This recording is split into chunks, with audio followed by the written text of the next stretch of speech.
crew using tools, but there's a hydraulic assist. It's pneumatically opened and closed rather with a pressure assist that helps open it up. Not only that hatch, but also the last hatch. There's 2 hatches there that we'll see that will be closed, but this is in case of an emergency out there at the pad. If the crew, for some reason, needed to exit quickly, then they would exit the spacecraft by pulling that lever, which would open both hatches. Those hatches are heavy. The Orion hatch is hundreds of pounds. ATC cameras 1 and 2 both set to record. ATC copies.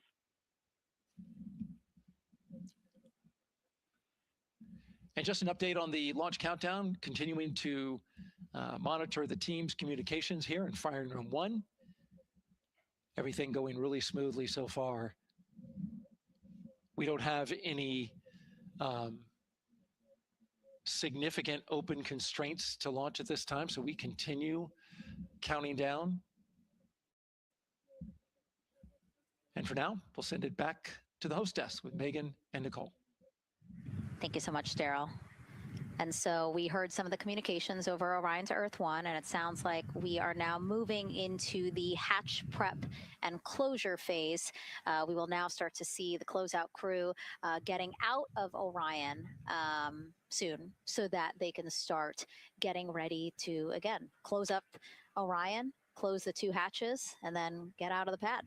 Yeah, the closeout team will take the hatch seals off, and they'll inspect the seals, make sure everything's ready to go, and then do a few last-minute configurations before they close that hatch. And then, like Daryl talked about, then Christina will have a role in looking at the CBA there. So yeah, you might have heard them say over the loops again that drag-on camera. So basically, it's a camera that they can move around, and you might have seen it in a couple of our shots already. But they will take that camera and literally go and inspect the seal that. There's 2 seals, actually, 2 seals that go around the entire area of the hatch just to make sure that everything looks good. And that camera feed is being directly shown to NASA teams who need to monitor that. Yeah, they want to make sure there's not a single hair or piece of dust on those, make sure that there's no damage and everything's ready to go so that the seal, they will do a leak check on this hatch seal as well. Make sure it passes. Yeah, and we'll know they're doing that because we will actually see one of the closeout crew members with a hand pump, and they will pressurize, again, just the seals, and they have to see if it will hold pressure for just a minute. And if it does, then they will go ahead to pressurize the entire Orion spacecraft. And then that again is to make sure that the spacecraft is holding the right amount of pressure. And that one's a lot longer. It'll take them like 8 minutes. Like it takes time to pressurize it, then they have to hold pressure, and then it takes time to depressurize it. Right, and they want to measure the difference in pressures at the beginning and end of that and make sure that it holds the right amount of pressure so that when they get to the vacuum of space, obviously the capsule holds its pressure. Yep. Okay.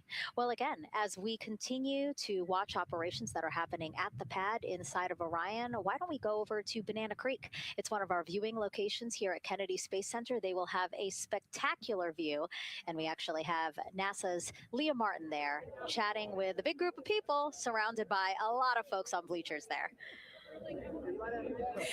Hey, Megan, yeah, tons of people out here today, thousands of people gathering at Banana Creek to enjoy NASA's next big mission and humanity's next great leap today. It's a gorgeous day, and I'm joined here actually by some people who are probably the only people on center who are a little bit more excited than me to see this rocket lift off. Where are you from and why are you here? So we're from the University of Tennessee, Knoxville. We're a group of 7 aerospace senior engineering students traveling here with Josh Dobbs, former quarterback of the University of Tennessee, with his extraordinary Dobbs Foundation. Now, you were actually telling me a little bit earlier, you're here local, you're from Orlando. What's it like being an aerospace engineer and then having the opportunity to come back here to the Space Coast and see this mission lift off today? It is absolutely amazing. I feel like the little 9-year-old girl inside me is so excited. Like, I'm from around here. I grew up watching launches in my backyard. And so this seems like such a full circle happy moment for me. Now, you are an aerospace engineer looking hopefully to join the workforce in the future. How does it feel to be here and see firsthand what that work does? It's just so cool to see what I've been working for the last 4 years and then 12 years before that just actually be physically happening in front of me. It's something I never dreamed of as a kid. And I'm actually joined here by the pastronaut himself, Mr. Josh Dobbs. Now, you have a history with NASA as well. You did an externship here. And how did that kind of play into your passion for aerospace and then the foundation that actually provided this opportunity for these students today? 100%. So I spent a month here around the Artemis I mission, which was a tremendous opportunity to learn about the space program and also what's next. And so to be back here for Artemis II and unfortunately, Artemis I went in the middle of the season, so it's surreal to be here for Artemis II. And with my foundation, like the goal is to be able to take advantage of the opportunities that I've had and pass them along to the future of the industry and give them the opportunity to see what all their hard work can accumulate into. So it's an honor to be here. We're really appreciative of all the engineers and all the hard work that's gone into this moment, and we're excited to watch history happen today. Absolutely. And as a group, I think if you guys had one well wish for the team today, what would you say? I think we can all join together, maybe say, go Artemis. Go Artemis. That was a fun interview. And again, just so neat to see all the people who are here. I mean, still hours before liftoff, not even hours before liftoff, but hours before a 2-hour launch window. So people just really committed to being here and seeing it in person. Yeah, you can see the Banana Creek is already buzzing. Yeah. There behind Leah. You could hear the chatter in the background. It's an exciting time. Yeah, you could tell that it's a lot louder than we noticed because we just have very good mics, but you know, she's obviously yelling over a huge crowd there. So super fun, super exciting. And yes, I hope that we all get to see liftoff here shortly. Okay, so as we know, Victor, Reed, Christina, and Jeremy will have their hands full during their mission. So for some of their test flight objectives, let's go back to Megan Carter at the moon board. All right, as we have seen from those camera views, their capsule is very compact, obviously. So let me show you a few cool things about this piece. The Orion capsule is going to only be about 16.8 feet in diameter and a whopping 10.5 in height. Think of it about the same cubic feet as 2 minivans. So obviously every piece of that capsule has been planned with purpose. And a really great example of that is going to be these seats that we have seen that live view of. Now, these seats are going to be out for launch, re-entry, and splashdown, but in between, they are stored in between to give them more room for daily activities and things like that. While they are on board, obviously, they are going to have a lot of things to do. One of those is going to be to manually fly Orion, as we've discussed, but they also have several other objectives as well. And they are going to be doing lots of system checkouts, checking out the service module, making sure everything is working correctly.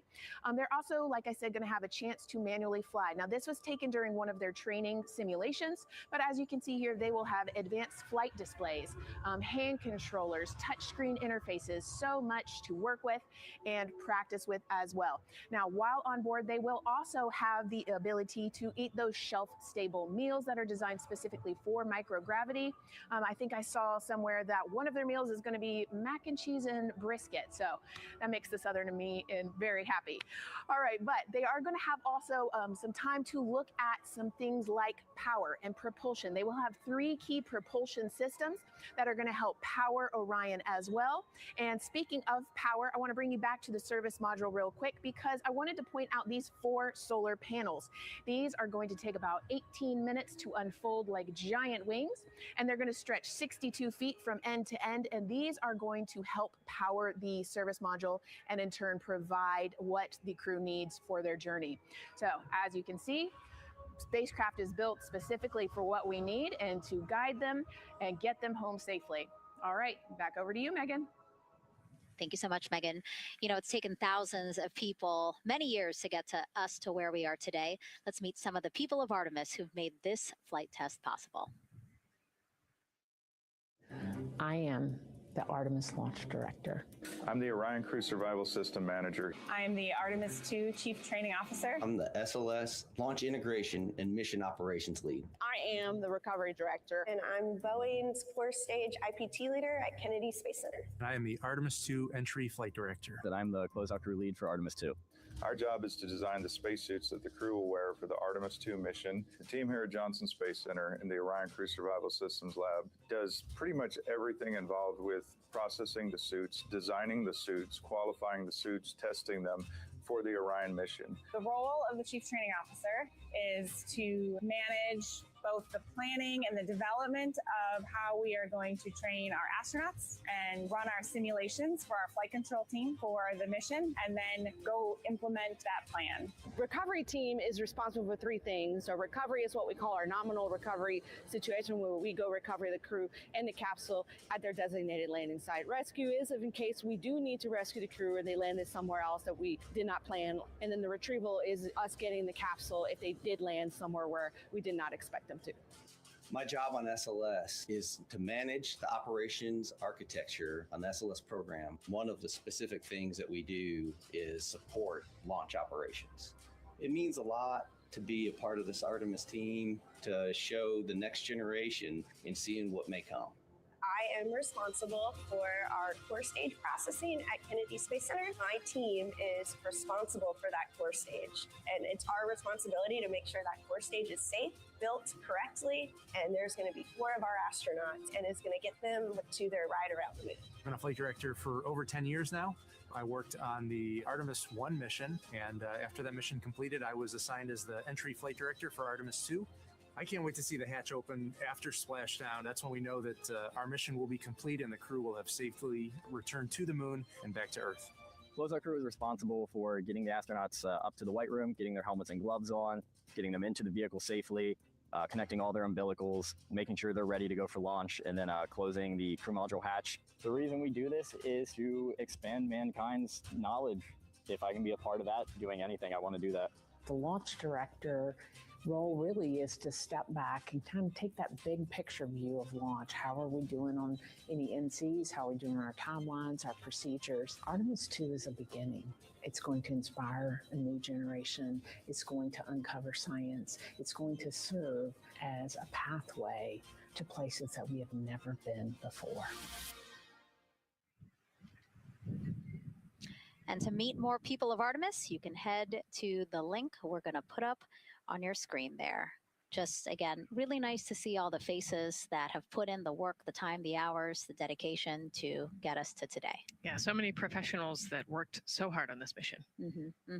And what was really fun to see is, we interviewed Taylor Hose, closeout crew lead, as he said, and that's who we are now seeing inside of the White Room as they are getting ready to close out Orion and close one of 2 hatches. We have the side hatch of the crew module as well as the launch abort system hatch, correct? Yeah, the astronauts are in the capsule. They're ready to go. And now the White Room is very busy as they're getting ready to close both of those hatches. That's a great shot right there where you can see them. Almost looks like they're doing that hatch seal inspection that we talked about.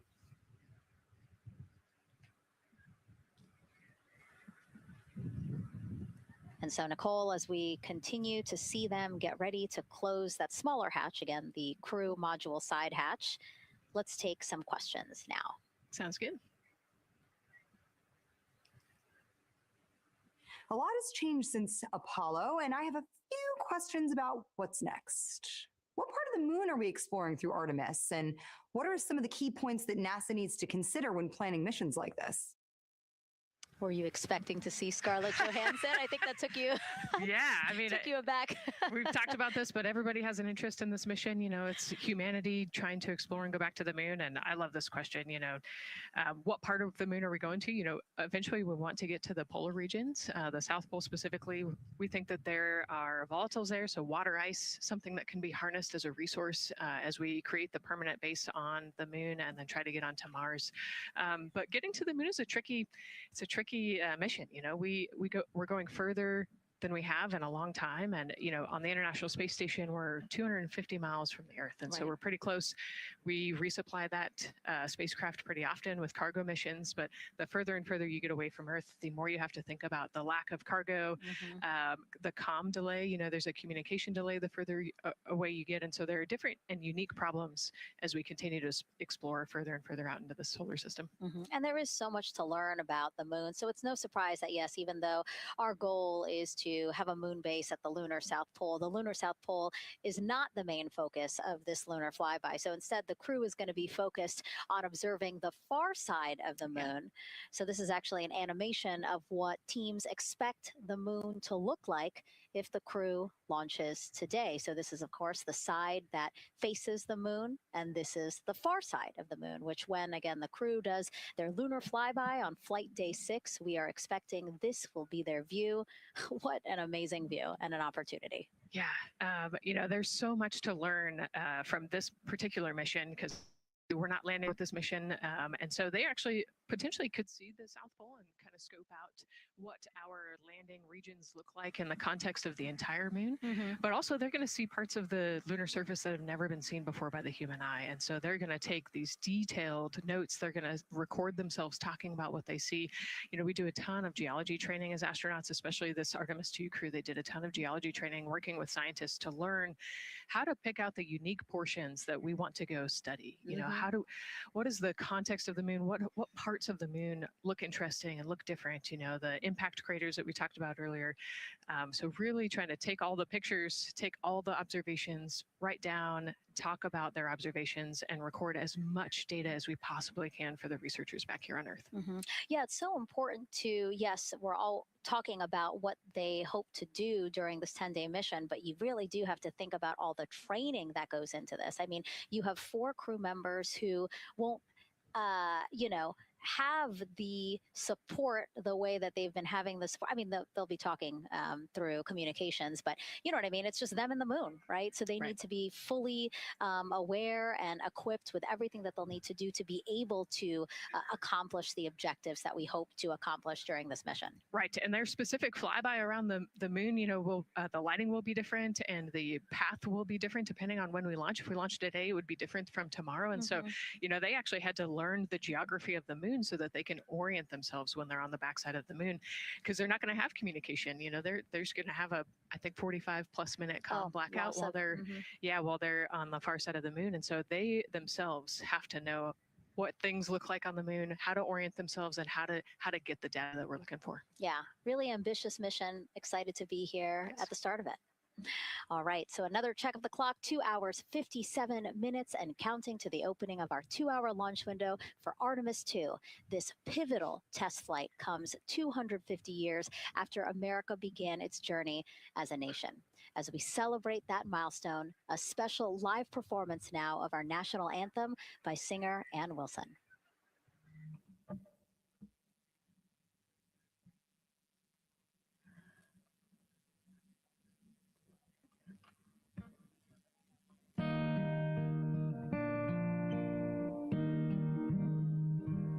Oh, say,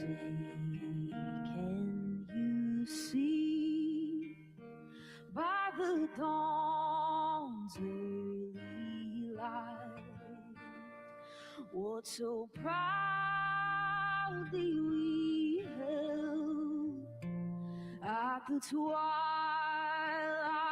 last gleaming, whose broad stripes and bright stars through the perilous fight o'er the ramparts we watched were so gallantly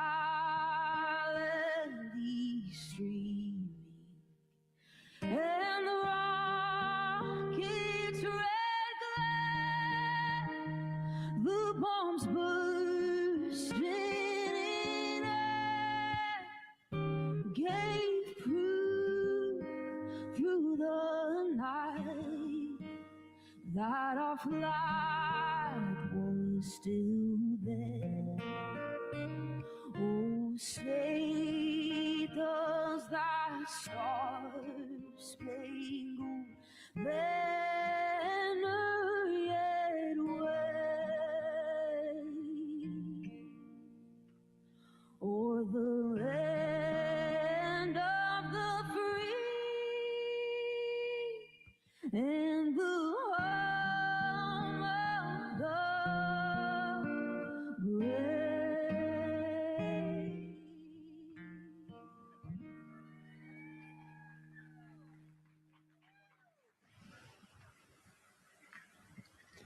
A beautiful rendition. Honestly, I'm a little emotional, a little speechless. Yeah, that was gorgeous. Yeah. Yeah. I mean, again, we are a nation of explorers, a nation of curious minds. And to see us again 250 years after our Declaration of Independence was signed to when we are trying to return to the moon for the first time in more than 50 years, really powerful. Yeah, leading the way back to the moon. It's exciting. And that's so important to us. You know, we do want to be the leaders in exploration, but we definitely know we can't do that alone. You know, we often hear NASA leadership say that, you know, this is not something one nation can do. This is something that is a collaboration of nations. And that's why we have European countries. We also have Canada, again, joining us on this ambitious test flight. Yeah, of course, you know, it goes back to the old proverb, if you want to go fast, you go alone. If you want to go far, you go together. And we want to go far. We want to get onto Mars eventually. And so we're going to get to the moon first. And you can't do that alone. So thank you again, singer Ann Wilson, for that beautiful rendition. Again, reminding us of what it is we are trying to accomplish for all, by all.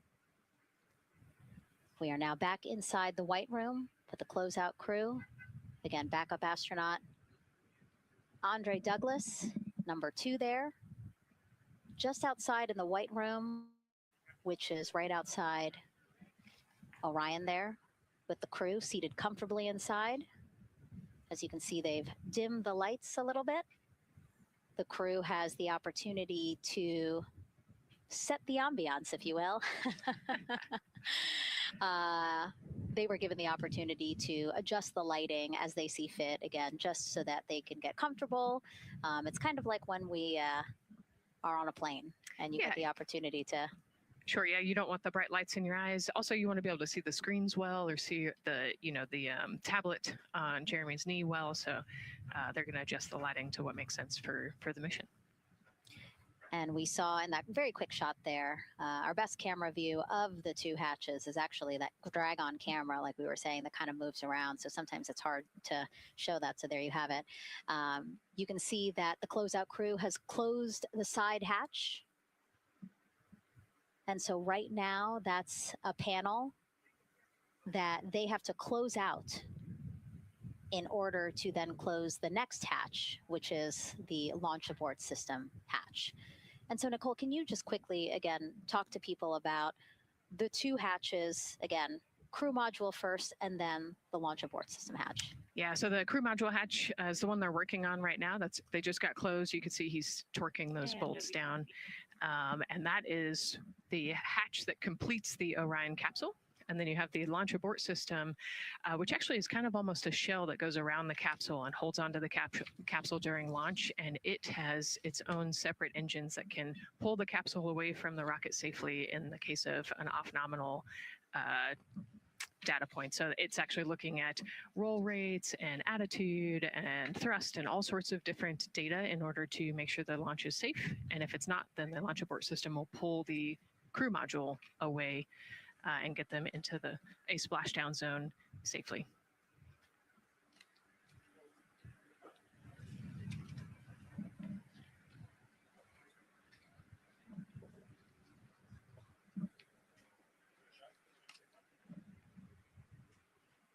And as we wait for the crew to complete closing that side hatch of the crew module, let's head over back to Banana Creek, where we have Leah Martin standing by with the person who designed this mission's zero gravity indicator, named RISE. It was 2nd grader Lucas Yee from California. Hey, Leah.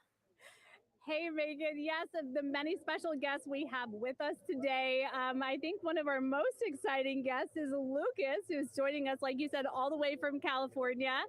He and his family actually worked this as a group project to design the zero gravity indicator. Lucas, can you tell us a little bit about your design? Yeah. So you named him Rise. Can you tell me why you picked that name? It was very remote, representing the Artemis II launch and Earthrise. And yeah, that's pretty much it. So were you really excited to find out that you won the competition and that your zero gravity indicator would be going to space? Yeah. So how does it feel? We're actually just across the river right now from Artemis. We can see it from where we're standing. How does it feel to know that design you created is actually currently on that rocket just a couple hours away from going to space? Really, really, really, really, really, really, really surprised and very happy. Now, Mom, you were telling me on the way over here that it was kind of hitting you what was happening. Tell me a little bit about that. It's definitely very surreal to be here in person. That Commander Weissman said that it's for all and by all, that we couldn't have said it better. We're just very grateful to be here. Super, super excited. And we're so excited to have you here too. Now, Oliver, this is your first launch too, is that right? Yeah, that's right. And how does it feel to be here just a little bit away from watching the first group of astronauts in your lifetime on their way to the moon? It feels like very, very happy and surprised. So if you had one word of encouragement or something to say to the crew who's sitting on that rocket right now, what would you say?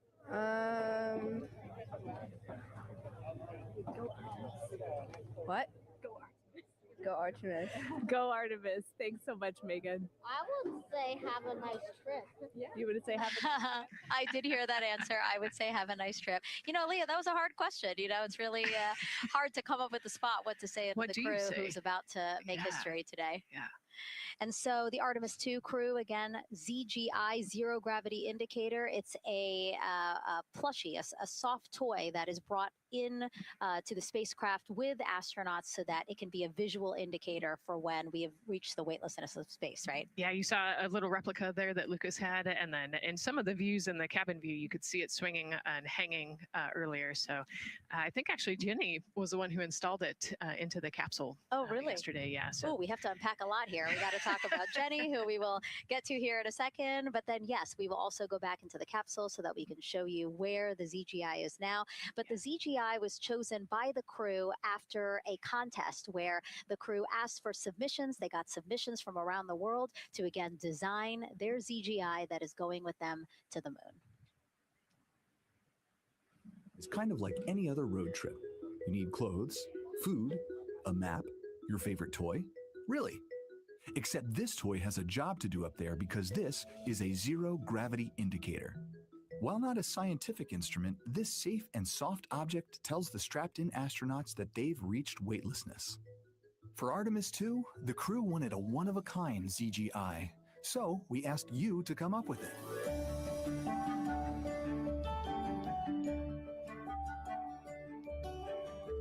Thanks everyone for sending in your entries from around the world. Over 2,600 of you submitted.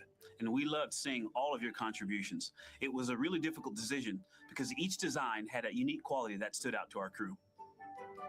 In the end, we were able to narrow it down to a top 5 from Finland, Canada, Peru, and 2 from the United States, Kansas and California. In the end, we went with one called Rise. It was a design inspired by the Earthrise photo taken on Apollo 8, which is very special to our crew.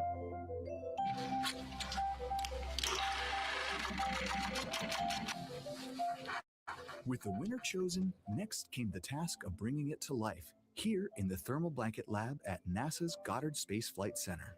This lab specializes in custom materials to protect sensitive spacecraft equipment and is perfect for creating a ZGI that meets the rigorous safety standards of NASA. Because you have to be concerned with whether the thread's going to outgas or if it will hold up, if it's flame retardant. This is the Rise ZGI doll. All I have left to do is to close the opening here and hand sew the hat on, make sure stuffing is stuffed in there. And we have our pocket here for the SD card. And on that tiny SD card will be millions of names submitted to virtually join the crew aboard Orion. Got Rise. Not the real one, obviously, but this is a replica. I mean, so clever for Lucas and his family to design.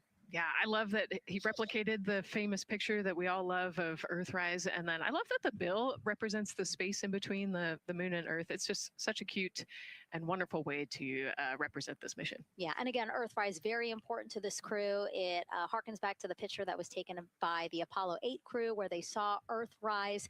And so very appropriate since, again, now here we are going to see Earthrise again with this mission. Yep. So yeah, so this is little Rise here. And then you heard in that video that there is an SD card that is zipped inside with the real ZGI with the crew. So get this, more than 5 million people submitted their names as part of NASA's Send Your Name to Space campaign. And actually, Christina said that her niece and nephew's names are inside that SD card. How cool is that? Her nieces and nephews are going to go with her. Yeah. Love this. Love that people are engaging in such a cool way. And actually, if we take a look back inside of Orion, we can actually see the actual ZGI inside with the crew. As we said, the purpose of a zero gravity indicator is to show when we've reached the weightlessness of space. Now, I know that it's probably dark in there because, as we said, the crew decided to just dim it a little bit for them. But here again, as we see, Reed on your left, Victor on your right.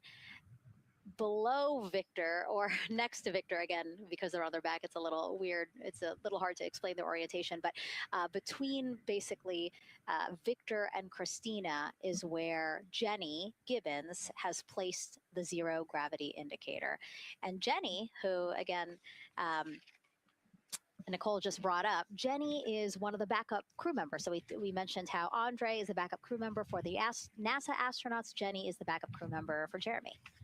Yeah, Jenny's one of our Canadian astronauts.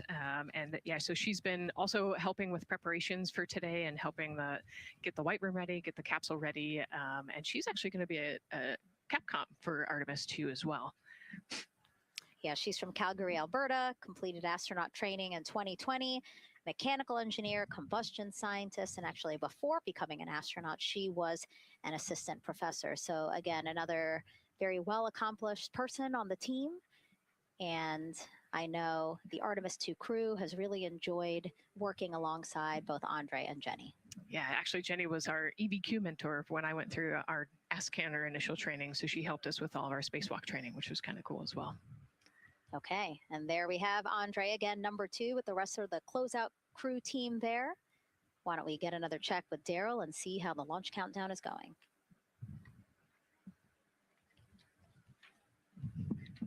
Still going quite smoothly here from firing room 1 here at the Kennedy Space Center. Launch team working no major constraints to launch, which is great news. We did get an update on a weather balloon that the launch weather officer and his team released. This is an important weather balloon released at right around the 3-hour mark. And what it told us is that winds are around 10 to 11 knots in the upper parts of the atmosphere. That's important information for the launch abort system. Should the astronauts need the LAS, this would, of course, pull the Orion spacecraft off the top of the rocket in case there were an emergency, and then take them offshore to a water landing in the Atlantic Ocean. And so the winds are pushing onshore. And because they're pushing onshore, the launch weather officer is keeping a close eye on the strength of those winds, because if the Orion were to come off the top, and it's powered by 3 rocket motors, which can propel it or pull it especially fast off the top of the rocket, it would go up into the air thousands of feet and then splash down in the water. And if you've got wind pushing against it, you don't want that spacecraft to come back and land on land. So they're watching that very closely because of the onshore flow. That onshore flow is also what's given us a little weather action down to the south of us along what's called the beach line, 528. We got a whole lot of people out there getting ready to watch the Artemis II historic launch. Well, they just got a good soaking. Line of rain showers, I should say, passed through that area and soaked the place. Certainly rain is a possibility, spotty showers from time to time, but overall the launch weather officer tells us that we are trending towards getting that stuff to all push to the west the closer we get to our launch window. A reminder, that window is from 6:24 p.m. to 8:24 p.m. Eastern time. We don't have a specific T0 at this moment. There's a lot that needs to be calculated before we get there. We also need to get through the rest of the countdown on time. As of right now, we are right on time. The launch countdown is going exactly as planned. That's not something that we saw certainly in Artemis I. There was a lot of flexing in the timeline during those 3 launch attempts back in 2022. But so far today, on our first launch attempt, we're really enjoying some really solid countdown work, some solid operations by the launch team so far. And to quote our friend Lucas, who created Earthrise, we all really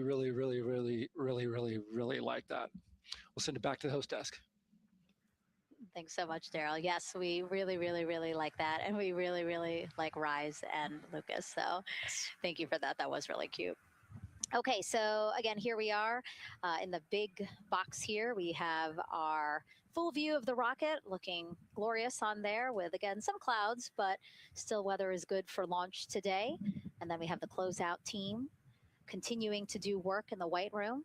We got confirmation that they have successfully completed pressurizing the counterbalance pressurization. Basically, as Daryl explained it before, the side hatch for the crew module is very heavy.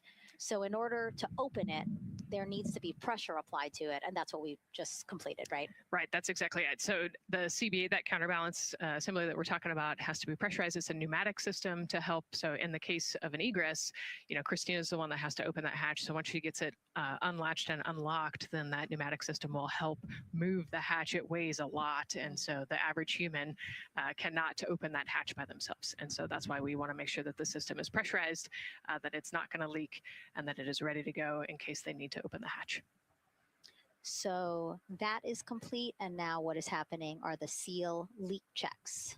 So that is in progress. Again, 2 seals go through the entirety of the hatch, and we will take the seals to pressure, hold it for about a minute, and just make sure that it is holding pressure. Again, we want to make sure that the crew has a safe, pressurized environment in any sort of situation while they're in Orion. Yep, that's right. So we're going to take a look at it. We're going to take a look at the starting pressure, and then after a certain amount of time, we'll take a look at the ending pressure, and then there are certain tolerances that we will accept for flight. 2 hours, 37 minutes and counting from the opening of our 2-hour launch window today at 6:24 p.m. Eastern Time. After liftoff, it takes less than 10 minutes to reach Earth's orbit. Let's learn more about today's ascent profile with Gary in Mission Control. Hey, Megan, we are monitoring here in Mission Control Houston. Flight controllers are looking at data from integrity in the Space Launch System during the countdown. We're looking at some of the events happening in the White Room now and just making sure that all criteria is met to commit to launch and ascent today. It's the team you see in this room that would be looking after ascent, which is a very dynamic phase of flight. And after solid rocket booster ignition of the Space Launch System, it's this team that takes over control of the mission.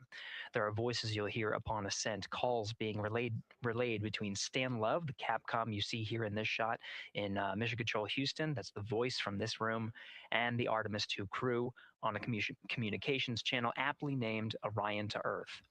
Here are the calls you may hear during this part of the mission. Capcom Stan Love, his first call after responding to the crew's successful roll pitch maneuver at 30 seconds is AMT high. This notes that should we lose just one of the main engines, an alternate mission in low Earth orbit can still be achieved. At 1 minute 25 seconds, you'll hear max Q on PDL.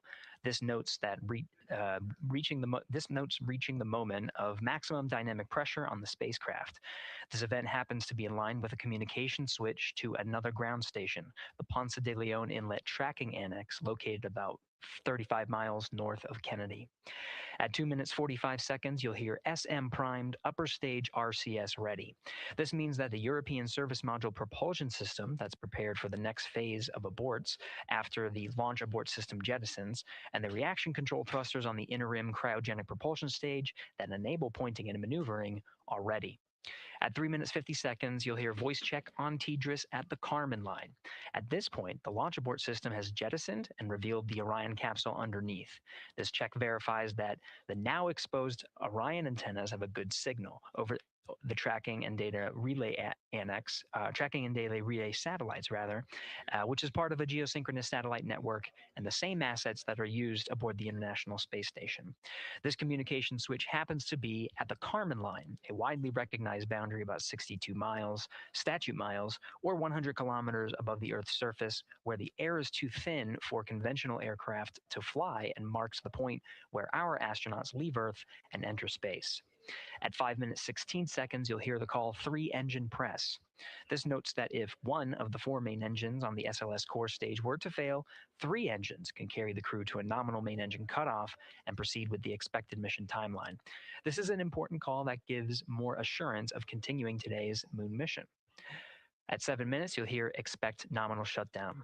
You'll hear this call should the main engine performance be as expected up to this point. Shutdown plans can vary and may impact G-forces experienced by the crew or future burn plans, but a nominal shutdown is more indicative of continuing the mission on the expected timeline. At 7 minutes 30 seconds, you'll hear AOA open. This notes crossing into a new abort profile. At this point, an abort would use Orion engines to escape the core stage, and the altitude and velocity are enough to make it 1 lap around the Earth and aim for a splashdown in the Pacific Ocean instead of the Atlantic. And then, of course, shortly after 8 minutes, you'll hear nominal MECO. You won't hear MECO right away. Teams here wait until the core stage has separated and the trajectory is confirmed as expected before that call to the crew. Now, this ascent profile is approximate, as there may be calls that move a few seconds depending on the trajectory, and of course, these are the calls and times for a nominal trajectory. Teams in this room have been training extensively to prepare for any and all scenarios, and they are confident and ready to take this crew into space today. In today's pre-brief, the flight director, Judd Freeling, expressed his confidence to the team, citing the hundreds of simulations to prepare for this very moment. These are the calls you'll hear during ascent less than 3 hours from now, but now we'll turn our attention to the countdown to launch and send it back to you, Megan, at the Space Coast. Thanks so much, Gary. Now, one of today's 4 astronauts, of course, Canadian Space Agency astronaut Jeremy Hansen. Let's go now to Jasmine with her next guest. Thanks so much, Megan. Yeah, we're joining you live now from the Operations Support Building here at Kennedy, where crowds are starting to gather, and we're honored to have Lisa Campbell of the Canadian Space Agency joining us. Lisa, Jeremy Hansen is about to make history as the first Canadian to venture to the moon. What does that milestone mean for your agency? Thanks so much, Jasmine. It's wonderful to be here. It's such a special moment, both for our astronaut colleague, Jeremy Hansen, but also for Canada. We're here because of decades of public investment in space robotics, in space collaboration. And so for our country, we're very proud. He's so ready.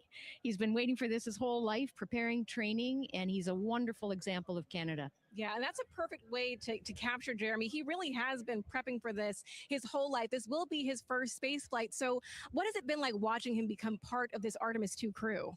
Well, as I mentioned to you, I've known Jeremy since 2020, and he's a colonel, a fighter pilot, a father, and he really is a very dedicated, passionate human being. So both for him to realize this goal of being an astronaut and flying, he also is hopeful that witnessing that will raise awareness about the value of a space program, of the benefits here on Earth, of exploring the universe and our place in it.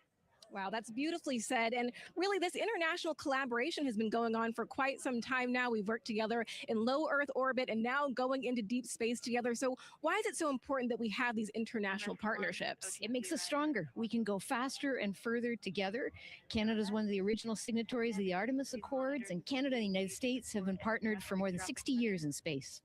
Wow, that is phenomenal, Lisa. And this really is a team effort in many ways. We also have Jenny Gibbons. She'll be listening in on Capcom. What is her role going to be like? So Dr. Jenny Gibbons has been training all along as the Canadian backup with the Prime crew. Last night, she was in the Orion capsule, checking out all of the communications, making sure all of the systems test out and work perfectly. And then she will be among the first lunar Capcom, helping the astronauts navigate during their mission. Wow, Lisa, that is so exciting. Any final words for the nation of Canada before today's mission? Just, we are so proud, so excited, and we can't wait to welcome Jeremy home. Fantastic. Lisa Campbell, thank you so much for being here today. Thank you, Jasmine. Of course. And with that, let's get back to NASA's Megan Cruz.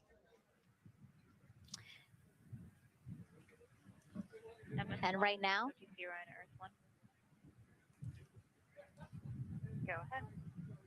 Ma'am, CBA press has been completed. Did you see any drop in pressure? And MS1, we saw just a little bit. It is just over 2,600 now. Copy. Thank you, ma'am.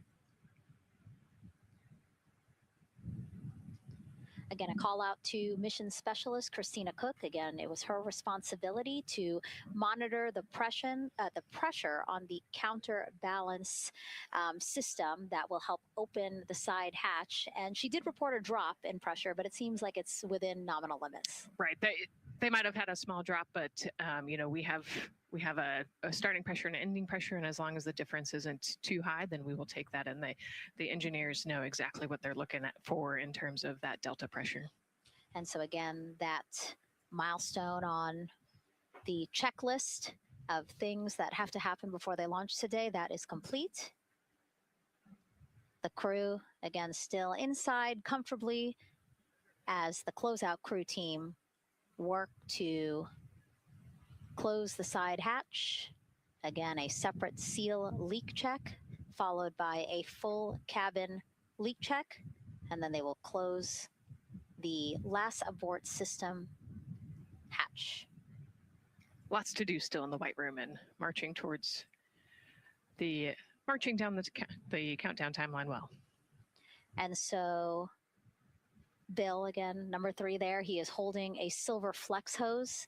That hose is what will be connected to Orion in order to do that cabin leak check. So again, it does seem like we continue to march down through the milestones in this countdown.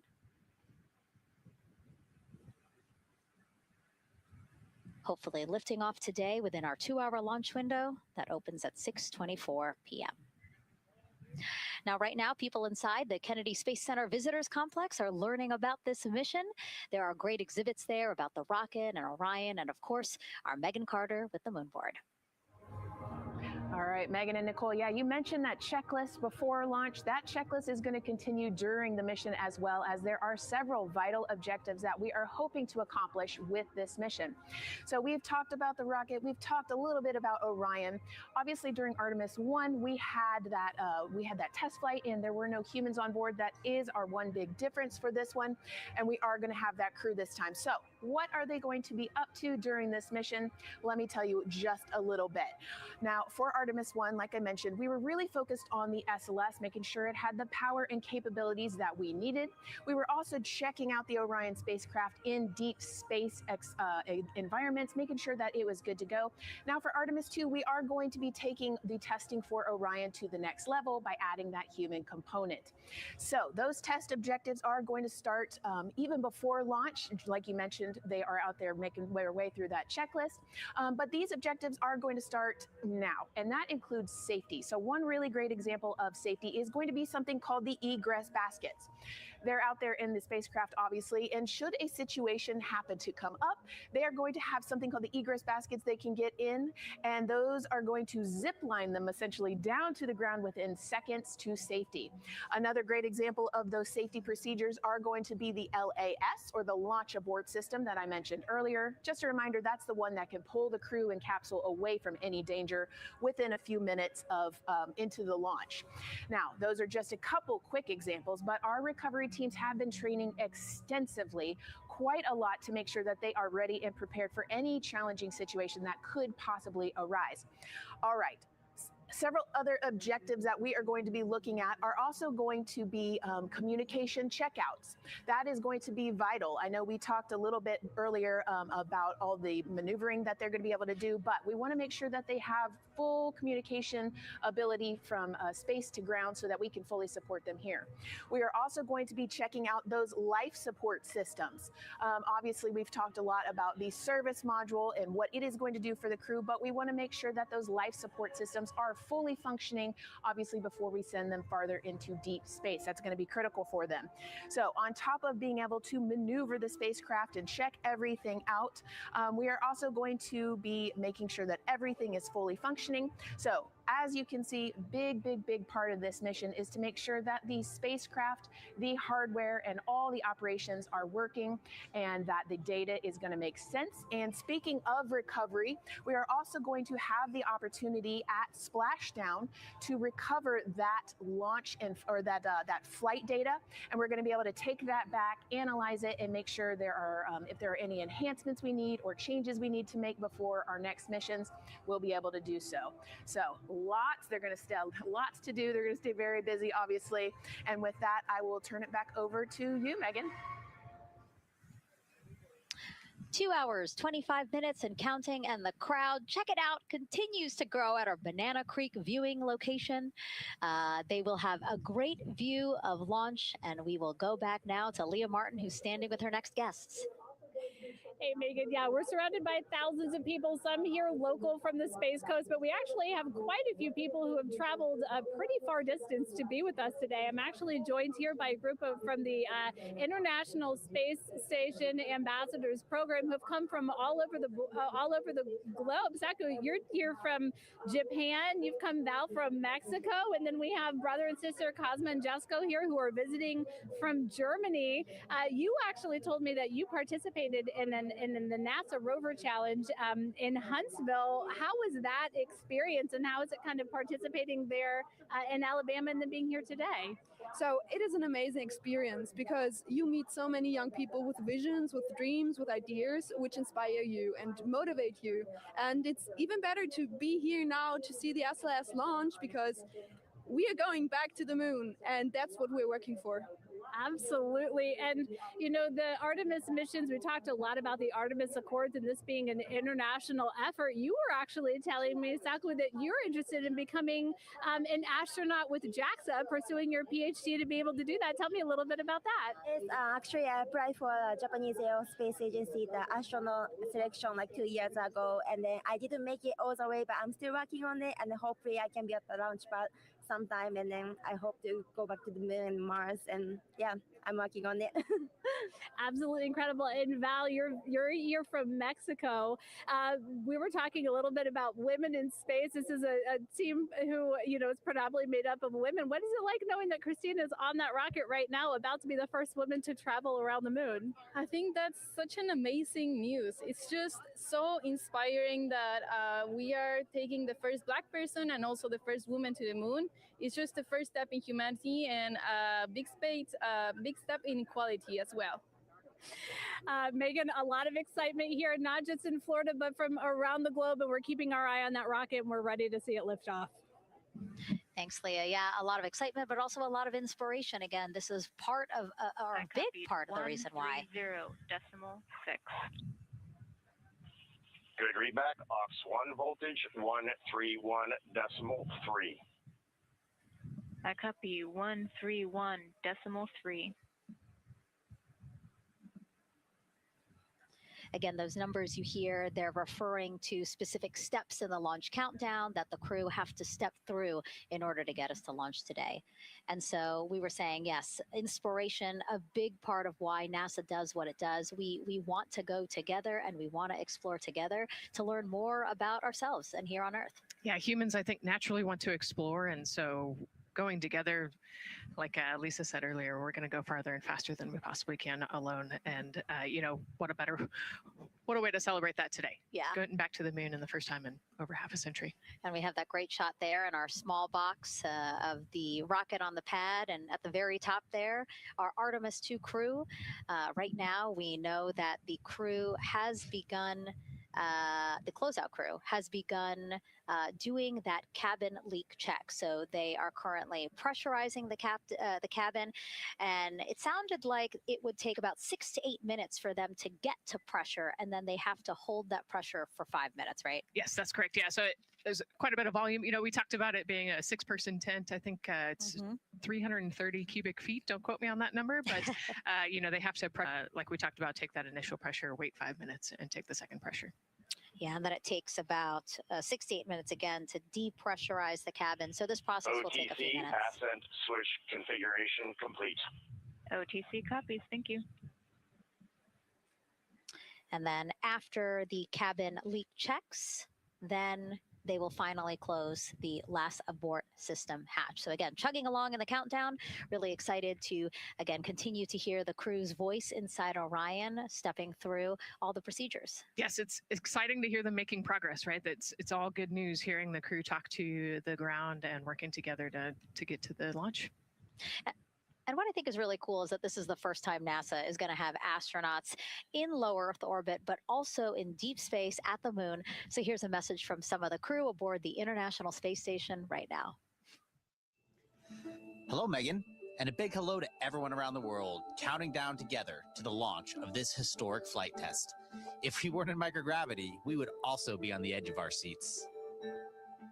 Here on the International Space Station, all of us are honored to have the chance to wish our fellow explorers Godspeed. Throughout human history, the moon has sparked our imagination, curiosity, and wonder.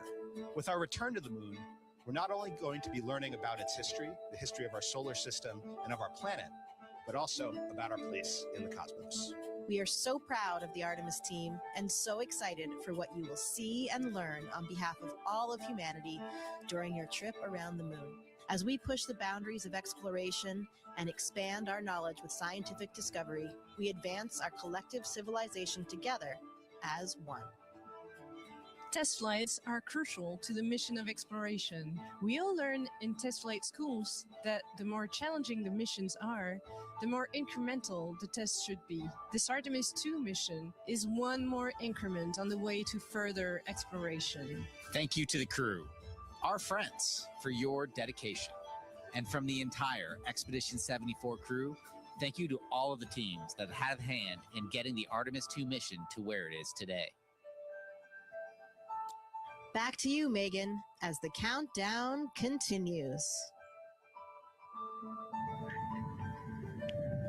Oh, I love that so much. I just love seeing them there. And again, you have to remember the International Space Station is an orbiting lab. We learn so much there, and we're going to learn so much more from Artemis II, because this isn't just a test flight. It's an opportunity to learn more about the moon, deep space, and how humans can live and work so far from home.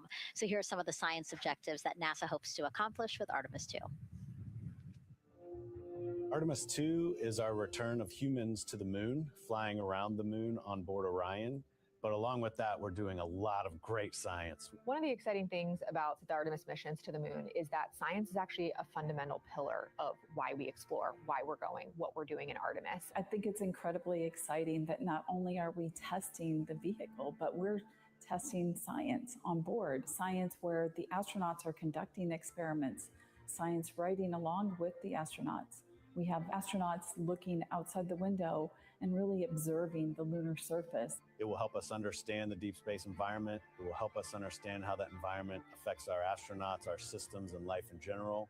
So deep space is a challenge for us because you have to leave Earth's protective magnetic field. Here in low Earth orbit, the crew members are protected from some of the harmful radiation going to the moon, they'll no longer be protected, so they'll have a higher radiation exposure. Much like Artemis I, we have so many radiation sensors and detectors that are inside the capsule so that we can fully understand and appreciate the radiation environment for protecting our astronauts.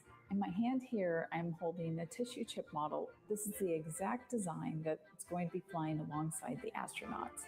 We'll be collecting samples from each of the crew members, and we can make these organ chips out of the astronauts themselves.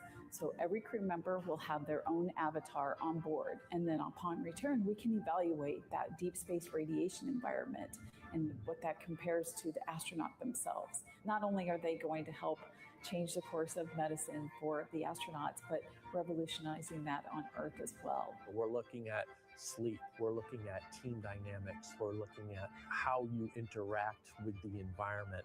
We're also looking at the immune system. So what are the biomarkers? We're using saliva as a method to study hormones and different things in your body that may change during a mission like this. And then finally, how do we function after microgravity, being close to the moon, then returning to Earth? Which will ultimately help us achieve our goal of getting humans to Mars. And then on top of that, we have an opportunity to look at the moon from deep space on the far side for the first time in over 50 years. Having human eyeballs and brains back around the moon is going to unlock a new generation of lunar science discovery. The human eyeball is capable of taking in so much data in just a split second. They'll be able to tackle impact history, volcanic history. They'll be able to look at how the albedo, or kind of the shade and hue of the moon and the color of the moon, can tell us something about how that terrain evolved over time.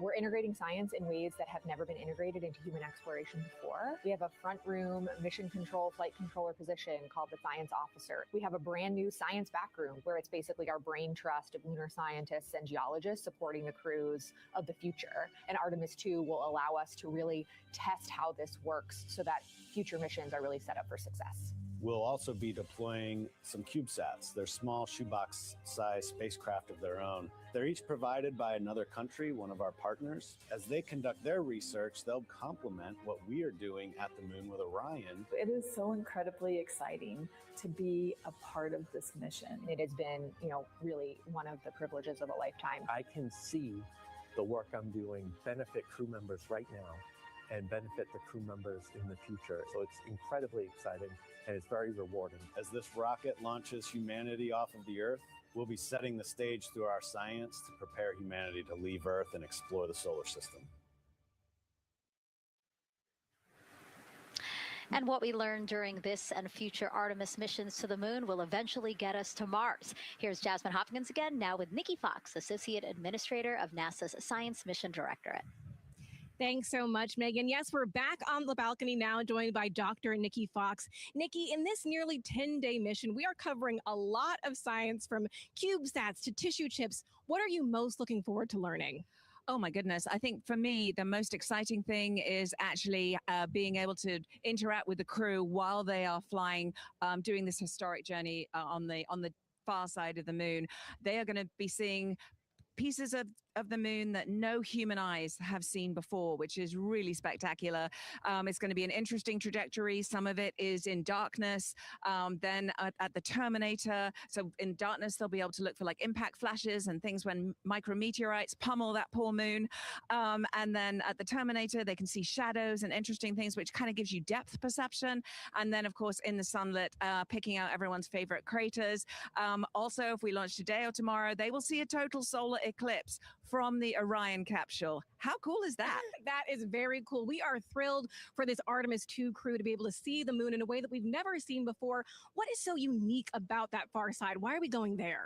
I mean, honestly, it's just, it is unique. It's very different to the near side of the moon. The actual sort of terrain, the morphology, it's very, very different. And so it will be very exciting to see that as we're going past that. Absolutely. And Nikki, we are performing a lot of science at the moon this year, actually, not just Artemis II. Can you speak to the commercial lunar landers we're planning to send? Yes, we are very, very proud of our commercial partners as they take our payloads for us to the lunar surface. And very excited. Next one up is Blue Origin's Blue Moon Mark 1 going. It's got some science on it. It's got the scalps that went on the Blue Ghost. So we'll be able to sort of look at that plume as it's coming down onto the lunar surface. And then also the laser retroreflector that will be the array that's up there too. So even on that first test flight, packing it with science as much as we can. Wow, Nikki, so much science. It's hard to keep track of everything. But the unique thing about Artemis II is we're sending crew. Can you speak to the importance of the human element of science? Absolutely. I mean, we can program, like we do with our beautiful rovers on Mars, we can program them to do certain things, and it's what we think we need them to do. When you have an astronaut up there, they can make that sort of like really unique split-second decision. The thing I'm most looking forward to is when they think they're going to be looking here, is hearing one of them say, "Oh my goodness, look over there." And I think that's just incredible about how we do that. Also, flying our tissue chips with the astronauts, our Avatar experiment. Here we go, Avatar. Oh, wow, look at that. And that's got the tissue chips samples matched to the crew. Mm-hmm. So we'll be able to monitor the effects of microgravity and radiation on that human tissue as we prepare for more and more missions to the moon for longer and longer durations, right, and then off to Mars. Wow, Nikki, so much science ahead of us. But first, we have to launch. Thank you so much for being here today. Thank you so much. Go Artemis. Oh, of course, go Artemis. And with that, let's turn it back over to the countdown with NASA's Megan Cruz. Nikki is so fun. She has so much energy and so much passion about the science. And again, yeah, it's just so important to remember that so much science is happening with this mission. It's not just to test out the hardware and the life support systems. Yeah, you saw the science video, and then we talked to Nikki. Man, there's so much going on, right? We talked a little bit about the lunar observations that we're going to do.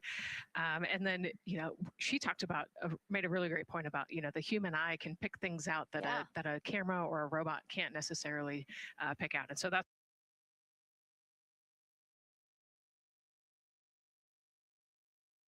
why we're sending humans, but also we're not just doing the lunar observations. The Avatar, like that's a really cool experiment. They took blood samples from the crew, and then they used those stem cells to make bone marrow and create those little Avatar chips, which is so like impressive. Feels like scientific, sci-fi movie stuff. Yeah. But we're going to look at radiation. We're going to look at all sorts of different scientific experiments. We got the little CubeSats. We're going to go look at space weather. Lots going on. Yeah, even collecting some of the astronauts' saliva, you can learn a lot about the body through the saliva. So just really a lot in a small amount of time in a small capsule. Yeah, it's scientific discovery. That's why we go back to the moon. Yeah. And so again, her energy just so, oh my God, I can't find the words. So wonderful. Awesome. Yeah. I don't know why I couldn't find the word. So anyway, yeah, just really, again, thank you, Dr. Nikki Fox and Jasmine. And so Nicole, what about answering more questions? Let's do it. Okay, great. First one, what was the word I was trying to get at? No, I'm kidding. Let's have the first question up on the screen now.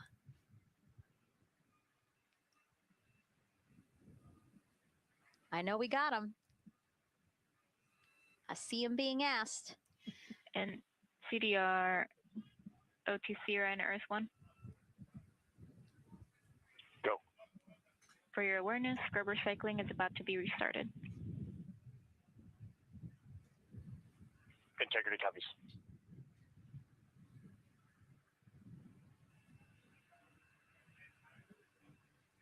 All right, let's try that again. Can we get the next social question, please?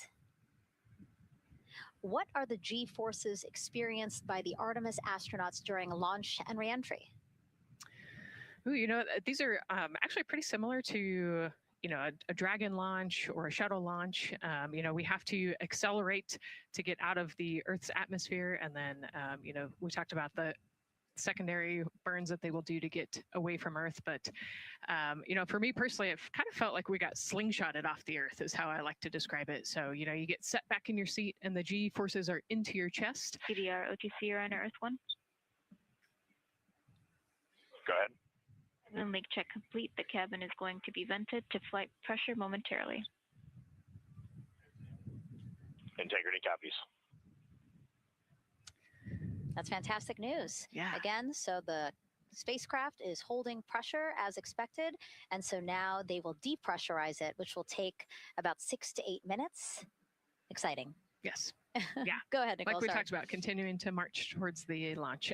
So the G-forces are into your chest, and it's kind of a slow build, and you can get all the way up to 4.5 Gs into the chest during the launch. And often they have to back off on the thrust a little bit so that you don't get too high in the G-forces. And especially as we go through kind of max Q or that max aerodynamic force. So as they get through the thicker parts of the atmosphere. And then very similar G-forces on the way home. So slow, steady build up to about 4.5 Gs as the rocket actually decelerates. You heard in one of the packages, when they come back, they're going to be going 7 miles a second. Gosh, that's and incredible. So you have to slow down somehow. And to do that, you have to actually, when you brake in a car, you feel those G-forces. And so for the astronauts, it'll just be, again, into the chest based on the orientation. Great. Thank you so much for that answer, Nicole, and for that question. We're going to continue to try to take as many as possible. Again, you know how to send them to us at NASA Artemis. But now we again have another question for you, for our audience. We want to know, what part of Artemis II are you most excited for? Liftoff, Earth views from Orion, lunar flyby, or splashdown? Tell us again on NASA's Instagram or Twitch accounts, and we'll share your answers a little later in the broadcast. That's a tough one. I don't know what my answer would be. I know. I don't know either. I'm excited for it all, but that's a cop-out. All right. Now let's head back over to Banana Creek. Again, the crowds there, really excited. People coming from all over the country, from around the world. Why don't we get another check with Leah Martin to see who she's caught up with now? Well, Megan, we were a little while ago talking to some students from around the globe. Today, we're actually talking to some local students who are from right here, locally, Merritt Island in Titusville. We talk a lot about the Artemis generation and about the students who are going to become the next generation of dreamers, of engineers, of scientists and technologists. And I'm actually standing with a group of those students here today. Our local high school has actually implemented a really neat new program in the spirit of being able to create these pipelines for employment and engagement. Can you tell me a little bit about what Merritt Island High School is doing? Sure. Well, this is a new program, first of its kind here in Florida. And basically what we're studying is astronautics and aviation, kind of blended the two together. We have flight simulators in our lab, but students are also learning about engineering, aerospace engineering, and we're trying to make all kinds of pathways available for them, trying to give them opportunities to see which pathway they might want to be interested in. So yeah, it's just a great opportunity for them to learn about space. We just finished doing a whole model rocket build where the students took CAD software, developed their own rockets, put them together and launched them right from our school. So it's very exciting. Incredible. And then another local high school, Titusville, you guys also have a similar but slightly different program. Yes, we do space mechatronics with advanced manufacturing, preparing students to build and manufacture things to automate, do automation to build things on Mars and things like that, or locally too. Now, you told me that you're actually trying to figure out a little bit what you want to do when you're done your freshman in high school. What things are you learning in your class here that are really kind of tweaking your interest in the aeronautics field? So we're building a lot of things with like metal and how we're supposed to do it on the rockets. We're also doing computer programming, which would help with NASA and like programming and coding. Absolutely. And you were actually telling me that I think were telling me that you're interested in becoming a pilot. We talked a little bit about the pilot who is on board the rocket right now. How is this program preparing you for your future? I mean, it's teaching me everything that I know about aviation, and it's really inspiring that I get to learn it in a classroom, like locally as well. It's amazing. I love it. And then you were also telling me you're taking this class. What's the most interesting thing you've learned? I really like the whole design part of it, like actually like engineering, like because I want to be an engineer, engineering the products we use when we build stuff. That's definitely my favorite part, learning how to use those kind of softwares. Absolutely. Well, Megan, when they're seasoned NASA employees, you'll be able to say that you saw them here first when they were still in high school. Back to you at the desk. I can also say that they have fans. Nicole Ayers here. As soon as that girl said that she wants to be a pilot, Nicole went. Yeah, why is that something that's so thrilling for you to hear? I mean, I love when kids in high school have goals and they set their goals high and they want to go do something. You know, the kid who wanted to be an engineer or a pilot, like I love that. You know, find something that you're passionate about, go work hard at it, and go get good at it. Yeah, and speaking of passion, I mean, we definitely have a whole bunch of people here passionate about what NASA is doing here. Again, the lawn behind us just filled with media from around the world, making sure that they can help tell our story to everyone who is interested in hearing it. So back here in Florida, of course, we have NASA leadership also keeping a close eye on launch operations. Let's go now to Jasmine Hopkins, who is standing by with Lori Glaze, Acting Associate Administrator of NASA's Exploration Systems Development. Thanks so much, Megan. Yeah, we're honored to welcome Dr. Lori Glaze to the balcony now. Lori, this is our very first time having crew on an Artemis mission. How does that feel, and how does that change our overall approach to the mission? It's a really good question, and it really came home today when we were watching the crew walk out, and then we saw them get into their van and go out to the pad, and we've been watching them getting into the crew module. And so we've really put an enormous amount of rigor into assuring the safety of our crew. One of the most important things on this mission, different from Artemis I, is we now have environmental controls and life support systems. One of the most important things we're going to do on this mission is test those out and make sure that we can keep our crew healthy and safe throughout their mission. We also on this mission have an activated launch abort system, which we had the system for Artemis I, but it wasn't active. But we definitely had that active on this mission. We want the ability, again, if something goes wrong, to be able to have that ability to abort and get them back to the ground again, safe. Absolutely, Lori. I mean, as you're driving home, safety is paramount here at NASA, and your program is responsible for all of these Artemis elements. We have the Space Launch System, Orion, ground system. So how do you get everybody cohesively on the same page for a day like launch? And that's a great question, and it's really been wonderful to watch our teams working together. We have the ground systems, which are kind of the bookends of our mission. The ground systems help prepare us to get the rocket ready to take off. They're doing all of the loading of the tanks right now and getting the crew into Orion. And then at the back end, they'll be there to recover the crew when they land in the ocean. But they know that their job is to make sure that that rocket is ready to go and that the crew module is ready to go. And then the rocket itself, the space launch systems, they know that their job is to deliver the crew module to the right point in space so that they can conduct their mission. And then again, they have to make sure that everything is ready, that they set them on the trajectory that is going to bring them around the moon and set them up to land in the right place in the Pacific Ocean. And that's their job, and they know how important that is. And they have to work closely with Orion, which again, they also have to work with all the other teams to make sure that everything's working together. And then on top of that, our flight operations teams, all the people on the ground, they're all working together. They know this mission doesn't work unless every single part of the mission works. Right. Lori, there are so many things that have to work together today. We can't wait to see what happens next. Thank you so much for being here. It's my pleasure. Thank you. Of course. And with that, let's take it back to the countdown with NASA's Megan Cruz. Yeah, and speaking of the countdown, 1 hour, 59 minutes and counting until the opening of our 2-hour launch window at 6:24 p.m. Eastern Time. This is a shot of Jetty Park. It's a nearby popular viewing location of rocket launches, and it is so great to see how many people are here. I mean, this is a Wednesday. Like, people had to take time off of school and off of work, but it's something that they felt like they wanted to do, to be here. Yeah, you know, I think just based on the chatter on the airplane ride yesterday, half of my airplane ride oh no here way was, really they were coming to see the launch. You know, everybody's excited and traveling from all over the world to come see this launch. And it really is a great day. We had some sprinkles here in the crowd, but for the most part, I mean, it's just a beautiful day to witness history. It is, yeah, you know, a little bit of sprinkles, but for the most part, the clouds are staying away, and you can see the blue sky behind us. So hoping for good weather in a couple hours. Absolutely. And so Dr. Lori Glaze mentioned what we learned from the Artemis II mission helps pave the way to sustained human presence on the lunar surface. So what are the objectives of this mission to eventually accomplish that? Let's check in with Gary in Mission Control for more. Thank you, Megan. Yes, the Ascent teams are here in Mission Control Houston, working through their steps to prepare for a go for launch. Right up here on the front board, we're watching the teams in the White Room work through their checklist and closing the hatch as we verify ours, working as one NASA team.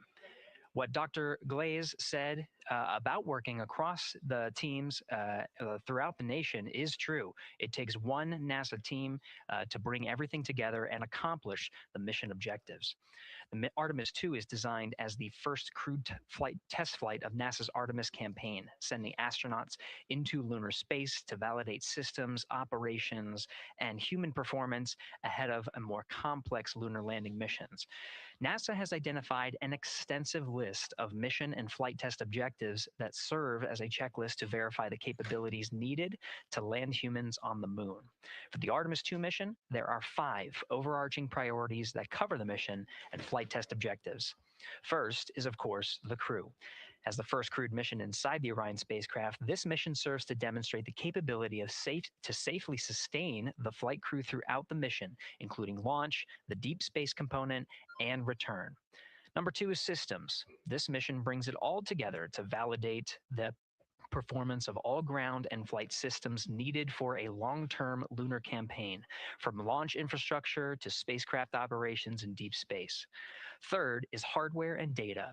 We'll be gathering performance data as much as possible over the Deep Space Network, but we also aim to retrieve onboard data and hardware after splashdown to gather additional insight and improve future Artemis missions.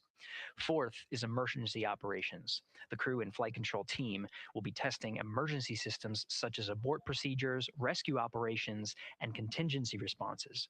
During the flight, astronauts will rehearse a number of these procedures to ensure that in the event of a real emergency, the planned procedures and operations are sound. And finally, there's subsystem validation. Engineers will be verifying subsystems across the board to ensure reliability across life support, propulsion, avionics, and navigation systems aboard the Orion spacecraft. Human spaceflight is a complicated endeavor that requires precision and confidence across all disciplines.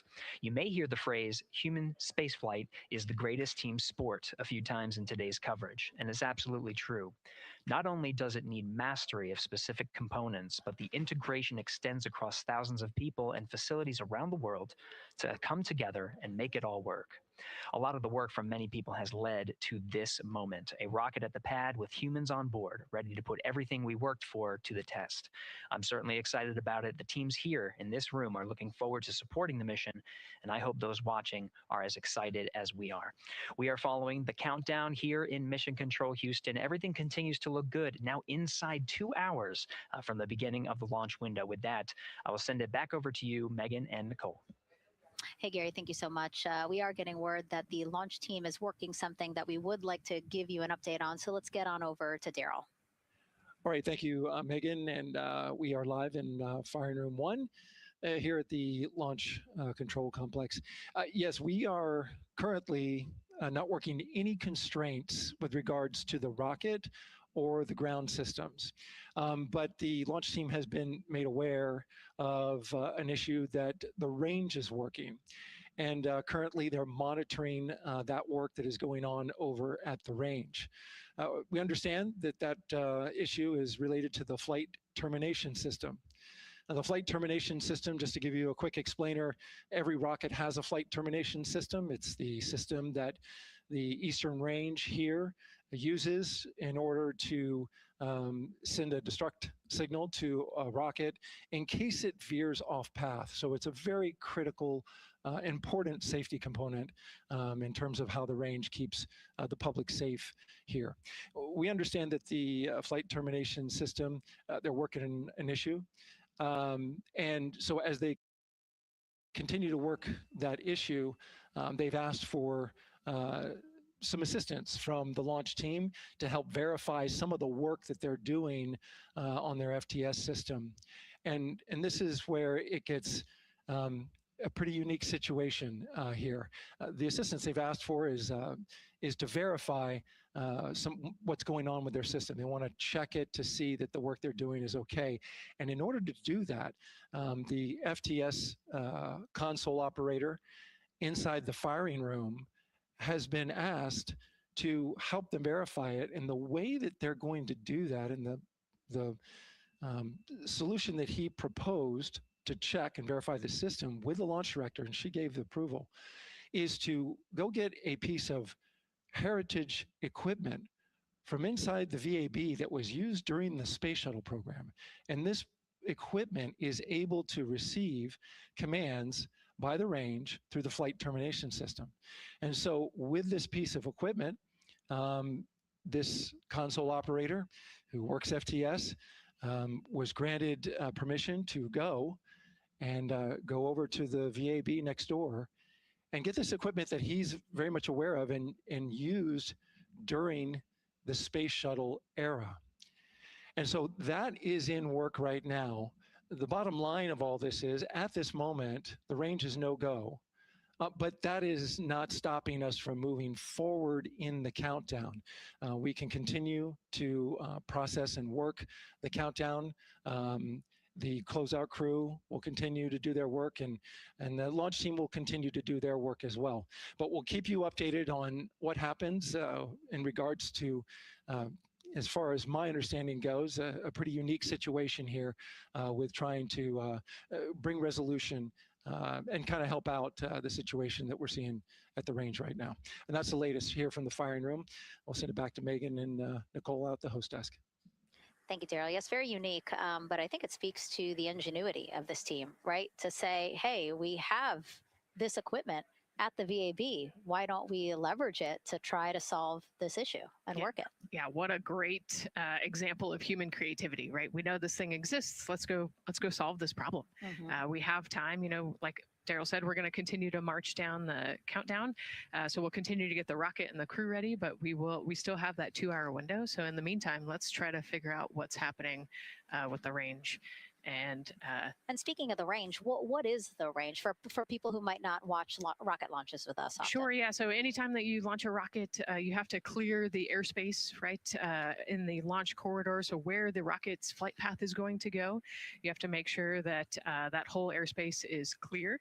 And so we actually have assets, the Space Force helps us out with this one, but, we want to make sure that there aren't airplanes in the way and there aren't other, maritime assets in the way or things like that. So that there's a whole group of people. We talked to, actually, Gary said it great, right? It's a huge team sport. And so there's a whole group here on the ground that is monitoring that launch corridor to make sure it's clear and ready to go. And so if they're having issues, then we definitely can't launch this rocket. We don't want to launch blind into a corridor that we can't see. Yeah, because as Daryl said, I mean, it is very important, the flight termination system, needing to activate it in case of an emergency. So yes, something that we will closely be monitoring throughout the countdown, and hopefully again won't be an issue, that they can fix this issue by going to the heritage hardware that's in the vehicle assembly building. Right, what a great idea. Okay, so again, under 2 hours from the opening of our 2-hour launch window, 6:24 p.m. Eastern time. The crew, as you can see there, inside of Orion, relaxing, getting updates from the team, but also just getting in the right headspace for hopefully launch today. Let's learn a little more about each of them now. The moon, to me, it's the thing that connects me together with all the other humans in my life. I remember being a little kid lying in bed at night and just looking out at the moon in whatever phase it was in, and I was thinking, man, my friends that live like 20 miles away, they can probably look out and see that same exact moon. And then when I was in the Navy and I would look out at the moon and I'd be halfway around the planet, and I would think, man, my brother can see that moon where he is, and he's halfway around the planet from where I am. To me, it's a connection of life on Earth. We can all look up and see that moon, and it's always changing. The moon is never the same 2 days in a row. I love that. My name is Reed Wiseman. I'm the commander of NASA's Artemis II mission around the moon. I grew up in a little town just north of Baltimore, Maryland, about 20 miles north of the city. There was a National Guard base nearby my house, and there were A-10 aircraft that would fly over every now and then. I just would look up at them and be like, man, I want to be up there. I want to go do that. And then my brother went to Naval Academy, and I would go every year and watch the Blue Angels fly during commencement. And that just started to grow and grow and grow. For a while, I wanted to join the Air Force, and then I realized Navy flies as well, and they fly from ships in the middle of the ocean. And that was it, like, done deal for me. That is exactly what I wanted to do for my career. Flying is freedom to me, especially when you're in a jet aircraft coming off of an aircraft carrier in the middle of the Pacific Ocean. Nearest land is over 1,500 miles away. So when you come off of that aircraft carrier, you are truly just alone with yourself out there. It is a magical experience to be out there all by yourself in an aircraft over the Pacific. Just it's free. I think anybody who accomplishes something that they set their mind out to, there's no one thing that does it for them. It's a combination of everything. I mean, the way my parents raised me, the way my brother and I, the way our relationship developed over time, my friends, being in the marching band, going to college, setting my own course, learning how to live on my own, being mentored along the way, being, kept on the path to success, but being given the freedom to, make excursions and fail every now and then and regroup and carry on. I think all those things come together in the end to get you where you are. I've had to overcome, I'm a human being. I've had to overcome a lot of fears. I'm pretty scared of heights. I joked about that on the International Space Station, but it turns out I'm only scared like at the edge of a building. When you're up on the International Space Station, even though you're 250 miles up, I never had that feeling of falling or that I was, at risk up there. I just kind of loved the feeling of floating and looking down at Earth. There have been challenges all throughout my life. By far, the biggest challenge was losing my wife in 2020 to cancer and now raising two daughters who are grown up now, but that's been the biggest challenge by far I've ever had to face. It is not easy. Being an only parent, trying to work a full-time job, and raising two kids is something that I think about every single day. I'm very proud of the work I've done. I haven't always done it well, but I've always shown up and tried as hard as I possibly can. I do wonder what it's going to be like when we are really far from Earth and can see it. The sensation of being so far away from everything that you know. I had that sensation on the space station the first time I got to sit in the cupola for a really long time. So I can only imagine what that's going to be like from 200,000 plus miles away. My name is Victor Glover, and I'm the pilot for NASA's Artemis II mission around the moon. When I was in fourth grade, I was 10 years old, and that's when the Challenger accident happened. And it helped me understand how the general public felt about the astronaut corps, right? Like, these are the people that we want to be. And that just gave me an easy thing to strive toward. The biggest fear that I've had to overcome in my life is doubting myself. Going to college when no one in my family had gone to college was a huge risk. I had more confidence in my athletic ability than in my academic abilities. I could play football with those college students that I saw on TV. But my classmates that I saw in the lab and around the university union, I didn't know if I had what they had. I think addressing that self-doubt was a part of, swinging for the fence and trying to go get an engineering degree, not just go to college, but get an engineering degree and then go do something challenging and technical like flying. Apollo is known for sending humans to the moon. Artemis has an opportunity to continue the Apollo story, but I actually think it's important for this story to stand on its own. Artemis is a new program, and we're trying to do new things. And it's great to compare and contrast. When you look at our spaceship, you can see parts that were designed, built, and integrated in another country. When you look at our crew, you see that our crew is international. There are also men and women. And I just think that comparing and contrasting makes the story even richer. The piloting role specifically, I will have an hour and a half or so where I get to fly the spacecraft by hand. We haven't flown that many spaceships. And so the ability to fly one actually in space on a test mission is just a really unique opportunity. I can't tell you how I'm going to feel when we fly by the moon and see the moon up close and the Earth from 250,000 miles away, but I don't use the word excited because I'm focused. What we do, this is very serious and it's very risky, and we are all intimately familiar with that risk. And so if we go out there and we're successful and we can pass that baton on to Artemis III, that's something to really be excited about.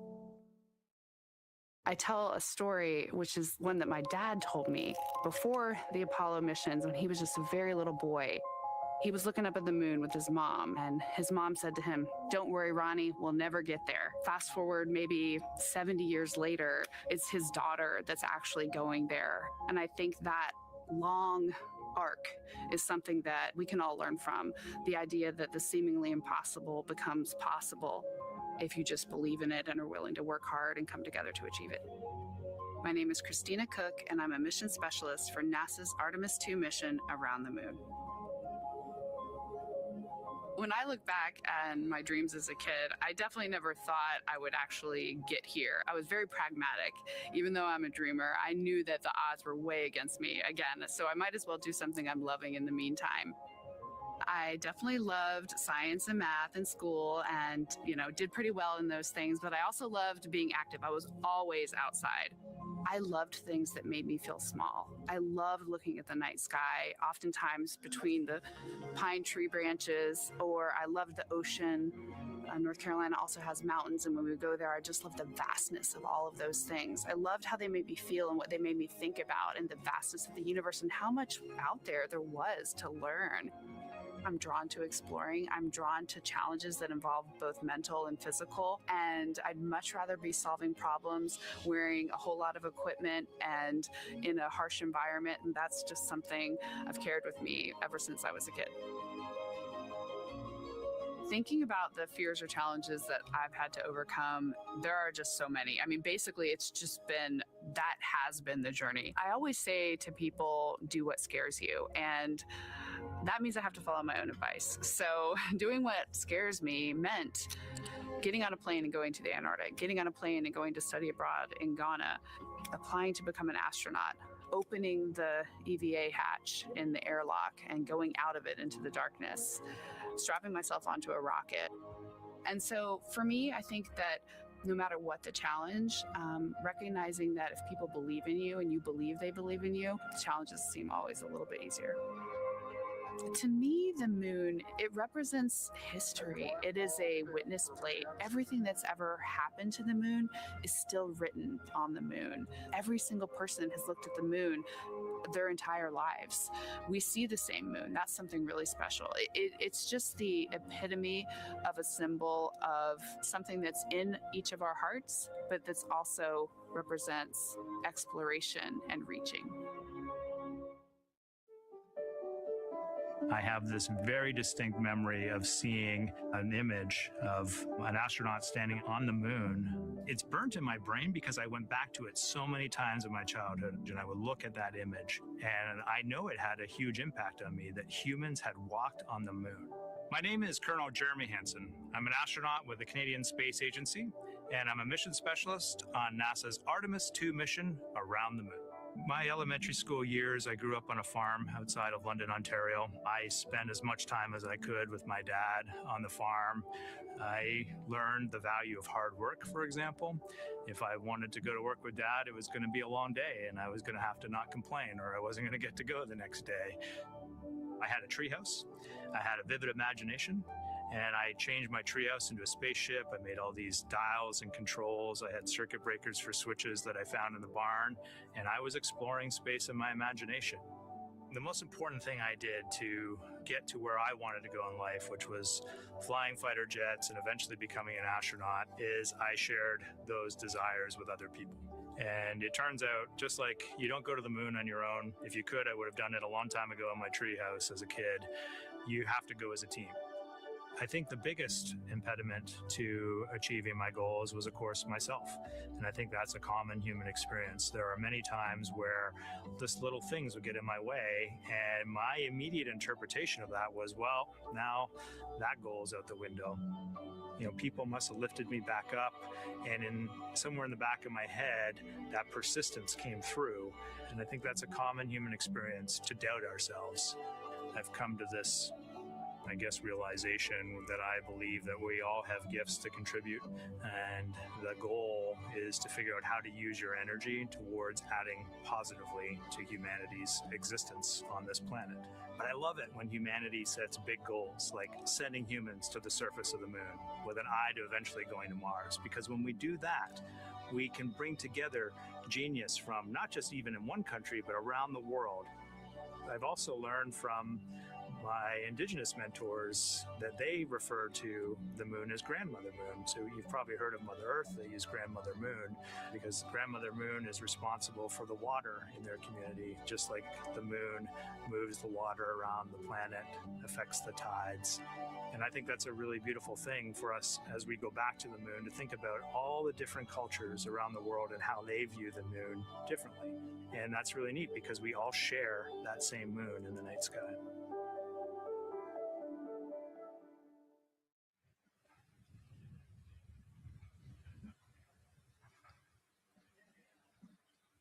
1 hour, 38 minutes and counting until the opening of the Artemis II launch window today, 6:24 p.m. Eastern Time. And we are looking at the rocket and Orion out on the pad, historic launch pad 39B here at Kennedy Space Center. What a great view, Nicole. Yes, it is. You know, we can see the clouds out in front of us, but they are to the west. And you can see that there's some blue sky peeking through behind that rocket, which is good news. And more people continue to come on center here.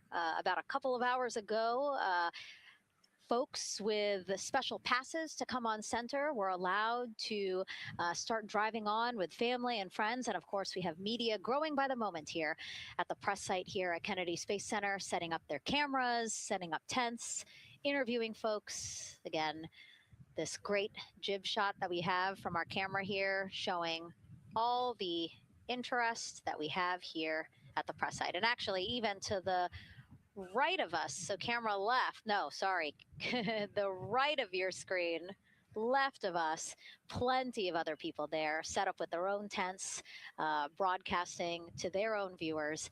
And so again, just really cool to see everybody wanting to share in this moment. Yeah, I mean, how many media tents we can see from here.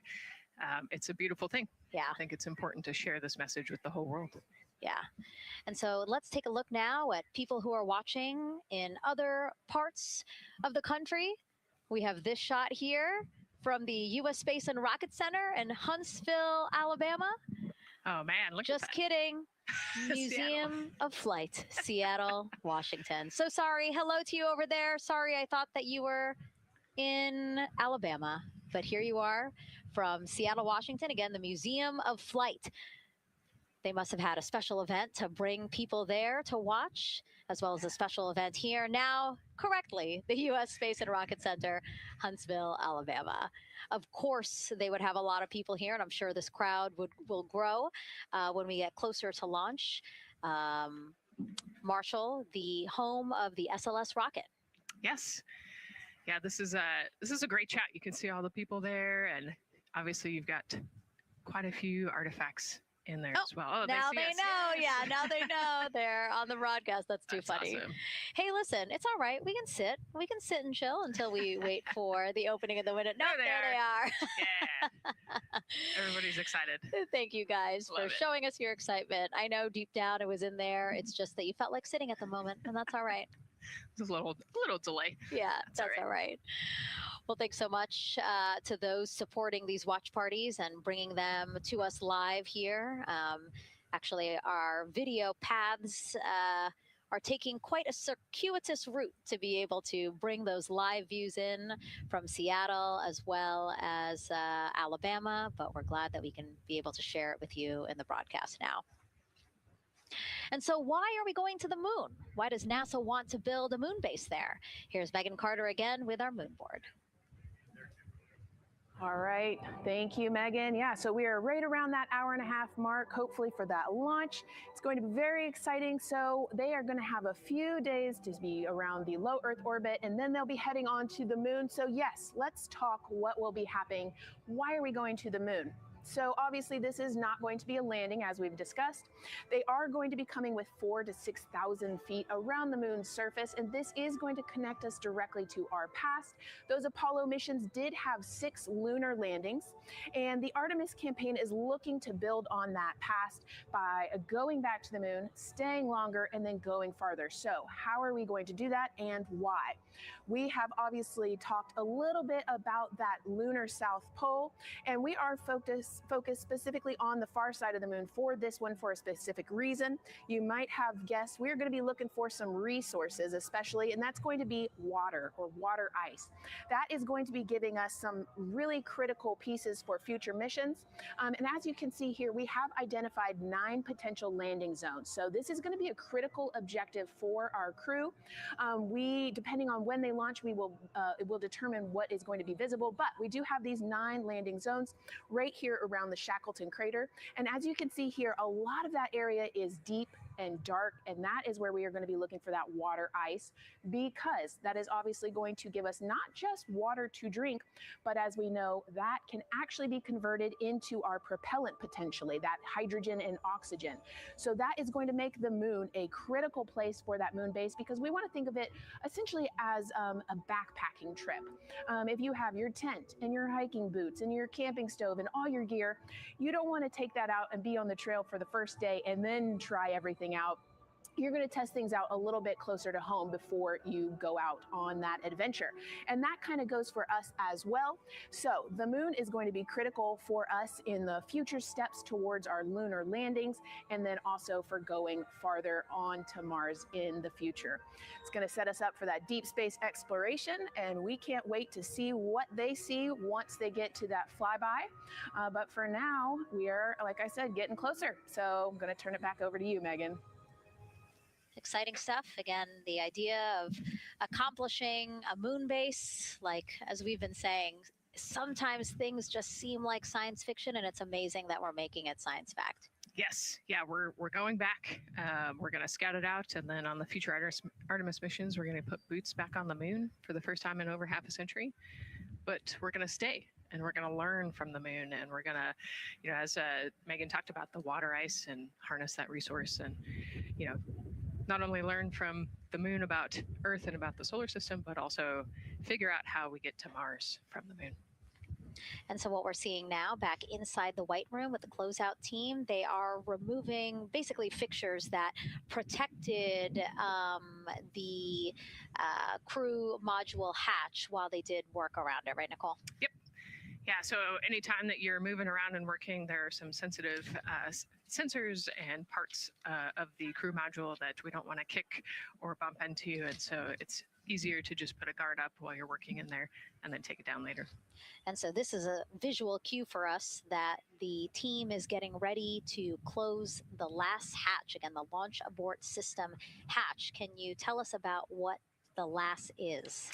Yeah, so launch abort system, this is, we have the crew module, and then what sits out basically on top of the crew module is the launch abort system, and it has its own motors, so that we'll arm it about 5 minutes prior to launch, and then it stays with the crew module until about the Kármán line, so that 100-kilometer point in space. Once the crew could safely get to orbit, it will actually be jettisoned, and the crew module will then be exposed. So this is just a safety mechanism that stays on the outside of the crew module, and then as they monitor the attitude and the thrust and all sorts of the roll, all sorts of different data points to make sure the crew is safely getting to orbit. And once they are safely to orbit, then we will get rid of that launch abort system. And it looks like they're putting all these parts that they're removing from around the crew module hatch into a bag, because they have to take this out with them once they leave the pad, right? Yes, yeah, we don't want anything left up there in the White Room, and especially because that crew access arm will move away from the capsule and the rocket. And so we want an empty White Room, no FOD like we talked about, so that we can have a safe launch. And this orange tube that you see on the right side of your screen, that had been inside the crew module providing breathable air to the crew. And now again, with the crew module closed and them getting ready to close the second hatch that has been removed and is out of the way. So again, the closeout crew can continue to do their work. Yeah, that's just a duct to provide some cooling air and some breathing air to the crew and the closeout crew while they're in there. That's actually a good point, yeah. And so as we continue to watch the crew prepare to close the launch abort system hatch, why don't we take a look at the crew's mission patch? Now, crews have designed their official mission patches since the Gemini 5 launch in 1965. Reed, Victor, Christina, and Jeremy, they really wanted to play on the abbreviation of Artemis II to all, signifying not only the second major flight of the Artemis program, but also a mission to explore for all, by all. The crew chose the iconic Earthrise photo for a reason. It was taken by the Apollo 8 crew in 1968, the first crew to ever fly around the moon. The mission was to prove teams then were ready to land on the moon the same way Artemis II hopes to fly around the moon ahead of a lunar landing with Artemis IV. This time, as we've been saying throughout the broadcast, to stay on the moon and pave the way to Mars. Yeah, we talk about incremental steps, right? And so Artemis II is very similar to Apollo 8 in terms of that increment. They're going to fly around the moon and set up the rest of the Artemis program for landing on the moon, but also with a nod towards the fact that we do this for all humanity. And I love the thoughtfulness and how much importance they put on their patch design. Another camera angle of inside the Orion spacecraft. I was going to say, we might be able to see Rise, but I think it's right behind Reed's foot there. And so to orient people again, so basically we have Christina in your upper Christina in your upper left-hand corner. Then you have Jeremy below her. And then the feet you're seeing, those are Reed's feet. And then next to him, the upper right-hand corner, that is Victor, who's unfortunately hidden by Reed's feet. But again, that is the orientation of the crew inside Orion right now. Now, earlier this week, the crew got to stick their patch on a wall just outside the suit-up room. You can play that video there now. You can see that crews have been doing this as part of a pre-flight tradition again. Wow, Reed just making sure that thing won't come off. Flat. And so now Victor is signing there, followed by Christina, and then Jeremy. That's a fun tradition, and your patch is up there too. It is, yeah. Ours is on the left-hand side there. It's a fun tradition. This is a really fun day too. You know, they did this a couple days ago, but it's just another step that makes it a little bit more real that you're going to be launching soon.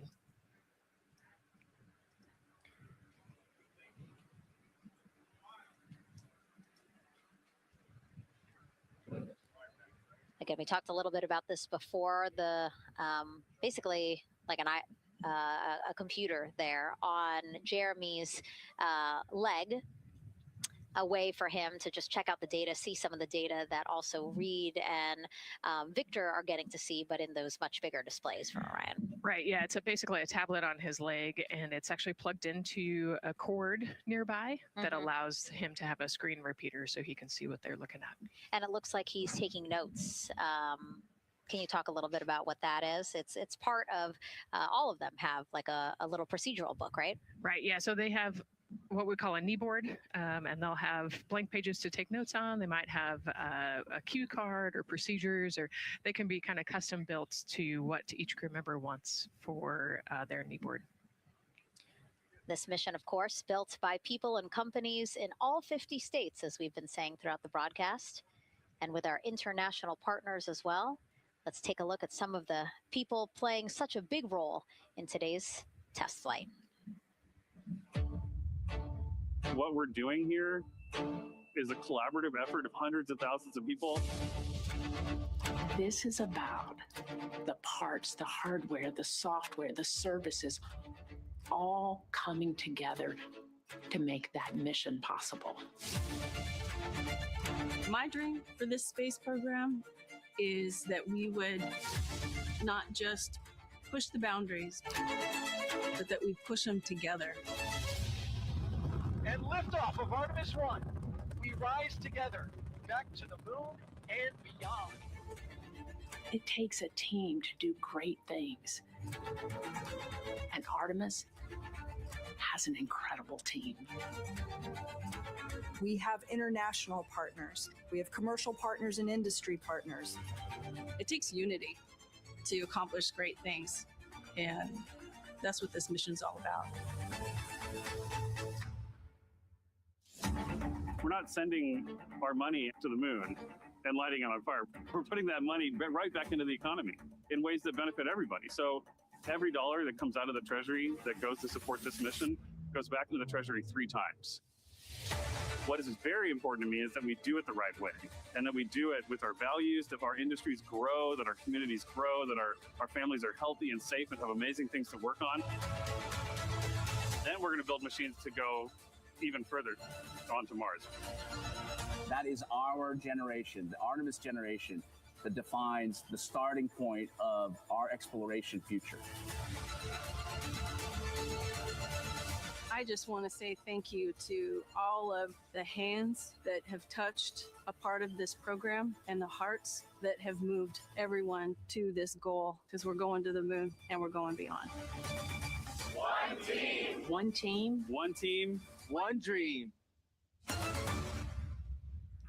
What I really like about that package is, again, just reminding people that this is spurring so many jobs across the country. Yeah, across the country and across the world, right? The whole world has a part of this. The Artemis Accords are signed by over 40, 50 different countries. And so, yeah, we're taking all of the taxpayers' money and we're putting it right back into the jobs here in the U.S. And the money too, you know, when we have more disposable income because we have good paying jobs, that's money that goes back into our economy as disposable income. So really it is just an ecosystem that NASA is proud to be a part of. Right.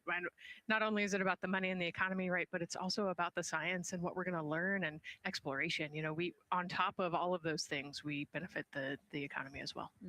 Obviously, Nicole is a wealth of knowledge. We're very lucky to have her. We're going to be tapping into that knowledge throughout the broadcast, and we have been for now close to 4 hours. So thank you, Nicole. I hope you're holding up okay. Yeah, I'm loving it out here. It's been great. Let's learn a little bit more about Nicole. Her first mission to space was actually last March. She launched from here at Kennedy Space Center as pilot of NASA's SpaceX Crew 10 mission to the International Space Station. And what a beautiful launch that was. She spent 148 days in space conducting science experiments that could benefit us on Earth. For example, one studied the physics of liquids, which could help researchers deliver medicines more effectively. She also conducted an almost 6-hour spacewalk to help upgrade the orbiting lab's power system. Nicole is a lieutenant colonel in the U.S. Air Force and flew one of its most advanced aircraft. She was born in San Diego, California, and is a twin. That's a cute photo of the two of you. Oh, that one too. Young explorers. Yeah. Yes. Yes. That's so great to just see how far you've come. Again, I think that speaks to what we've been saying. Like, you know, just if you're passionate about something, go for it and see where that takes you. Yeah, I think that's a great example. You know, I was a serious little kid with really high goals and, you know, just kept working hard and never got bumped off the path and ended up here. And you know, I think it's a testament to the human, like we talked about, you know, if you're willing to work hard, be a good team player, you can really get anywhere you want in life. And that's what I love to talk about. Christina has mentioned similar things. And so it's been kind of a theme for the day. Yeah, definitely a theme for the day, a theme for the team. The team has said the same, the crew has said the same sort of things. So absolutely, Nicole, thank you so much for being here. And hopefully only a little bit more until launch today. Hopefully. So today's Artemis II test flight will mark only the 7th time NASA astronauts will launch on a new NASA spacecraft designed for crew. And then controlling the flight will be Mission Control in Houston. Our Gary Jordan is inside with flight controllers. Hey, Gary.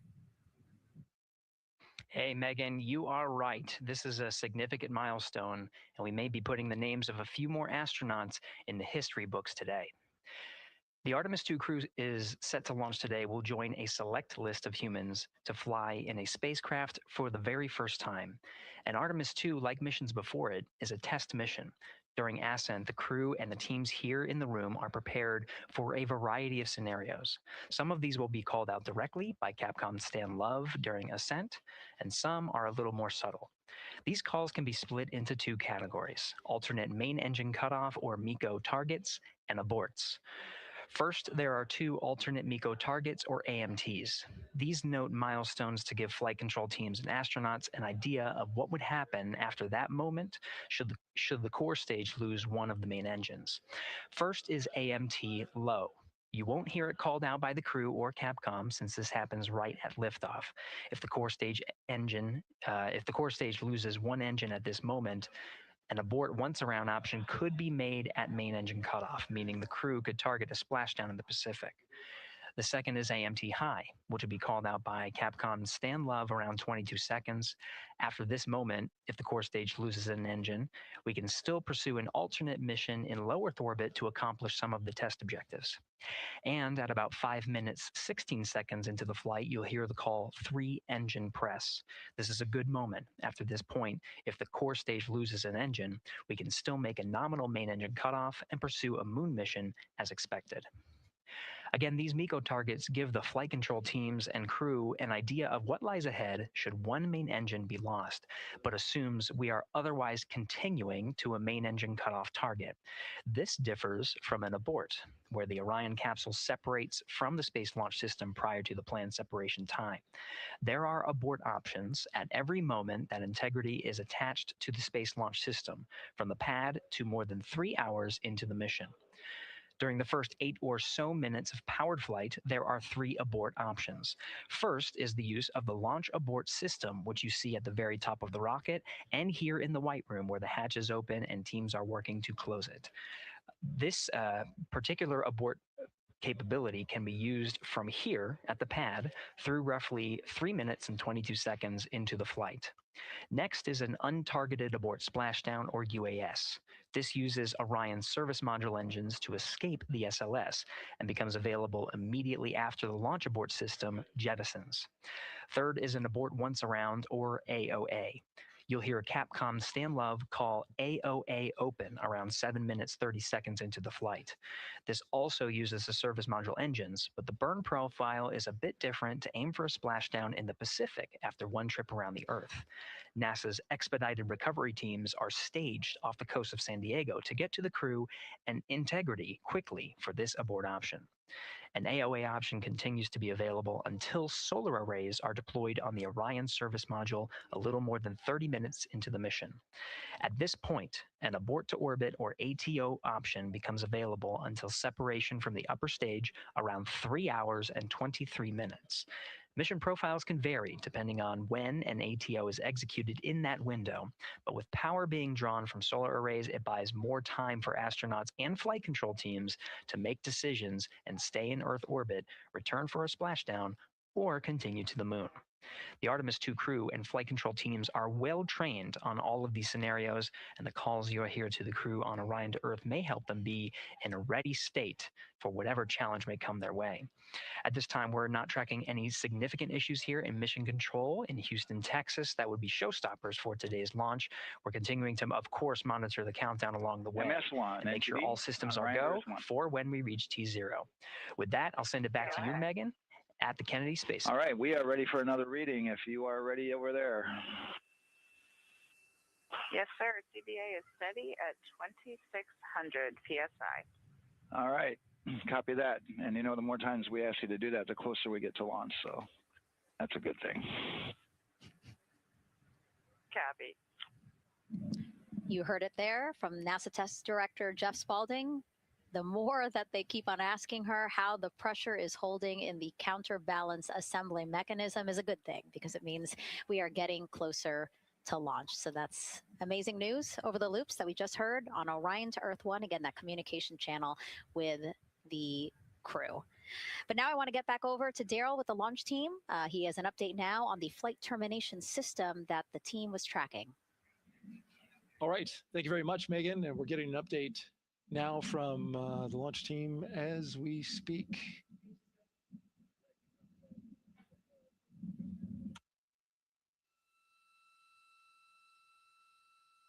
All right, stand by 1 second.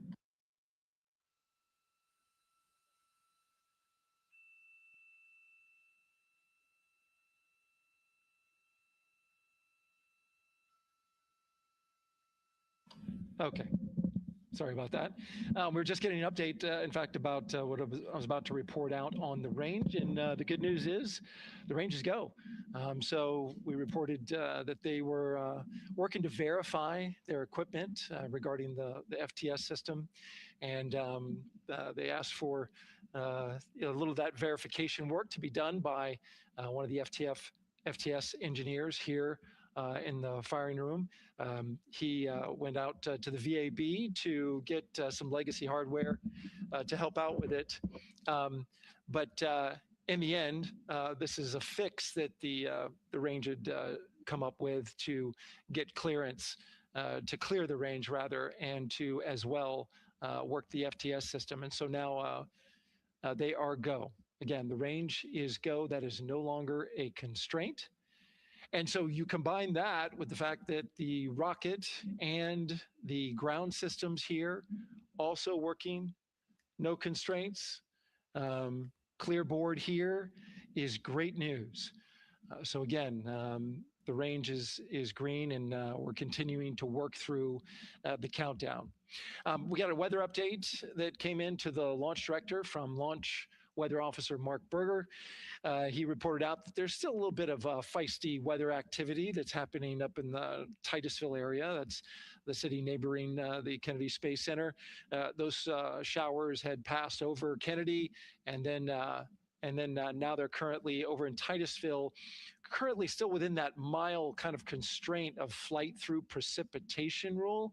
But we're still far enough from the window that it looks like it won't be an issue. And in fact, we're seeing some good sunlight now breaking through onto the launch pad. As you can see, it's actually shining on the other side of the rocket here. But to the west, we're starting to see some of that clearing that was forecast. And so the launch weather officer held his forecast for 80% go for flight during our launch window tonight, which, as a reminder, is 6:24 p.m. Eastern Time until 8:24 p.m. Eastern Time.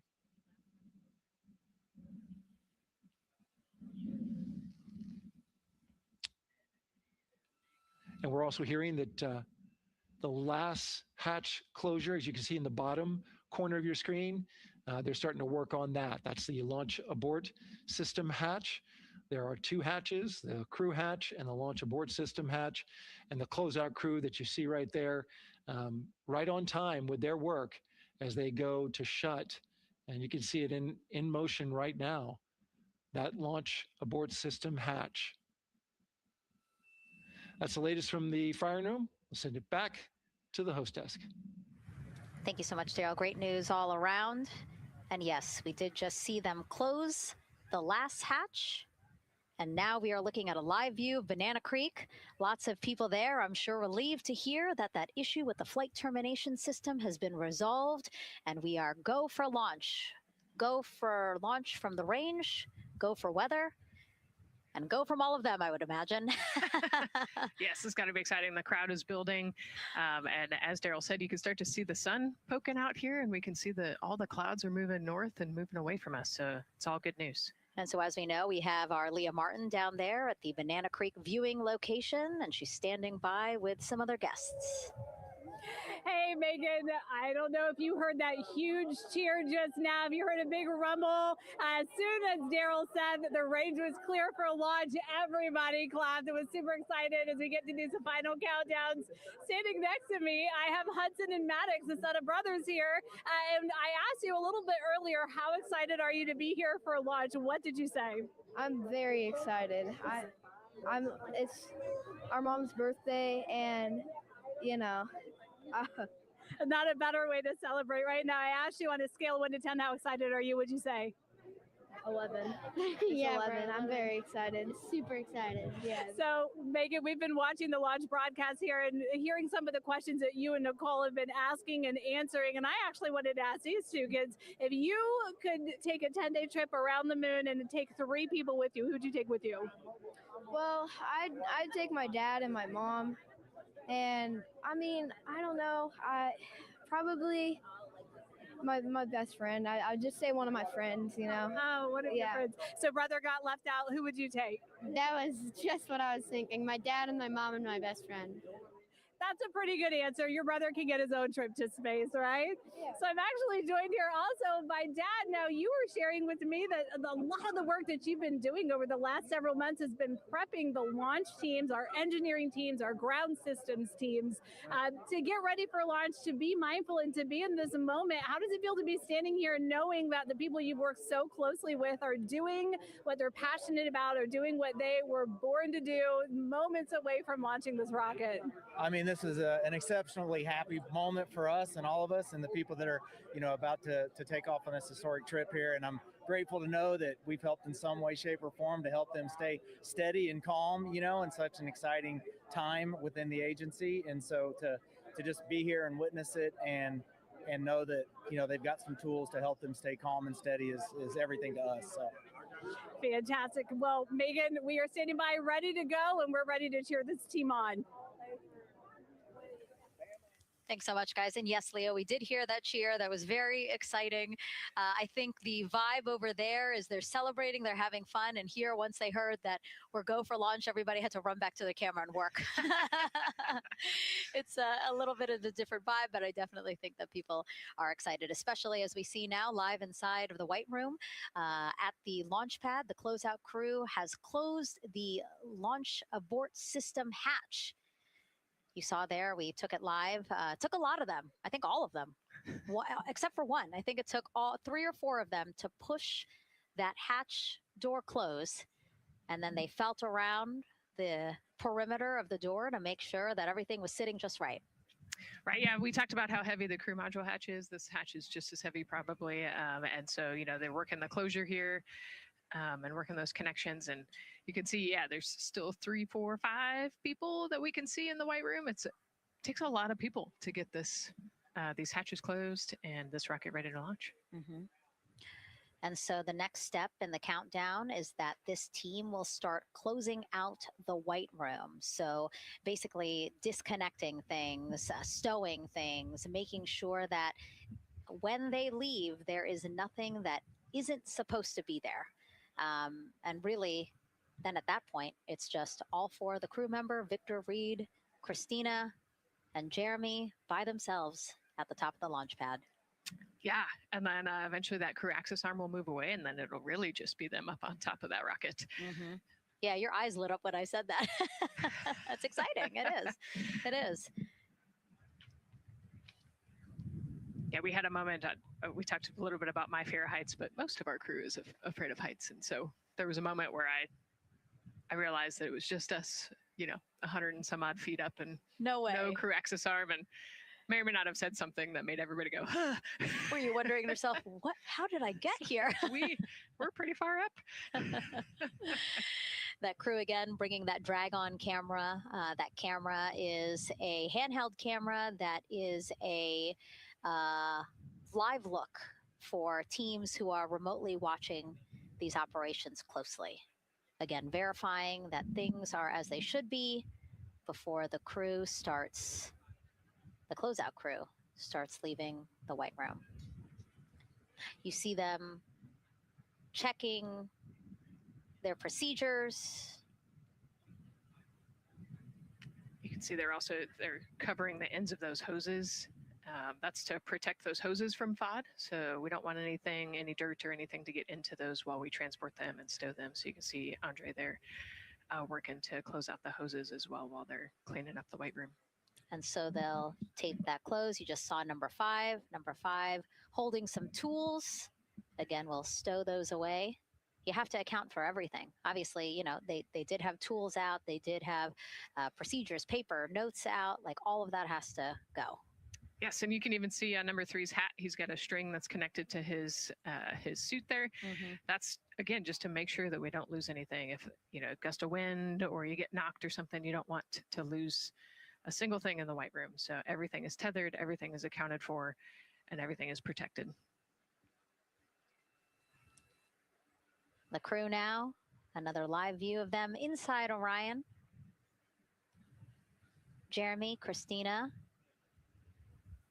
and Reed and Victor on the right side of your screen. What do you think they're thinking right now, Nicole?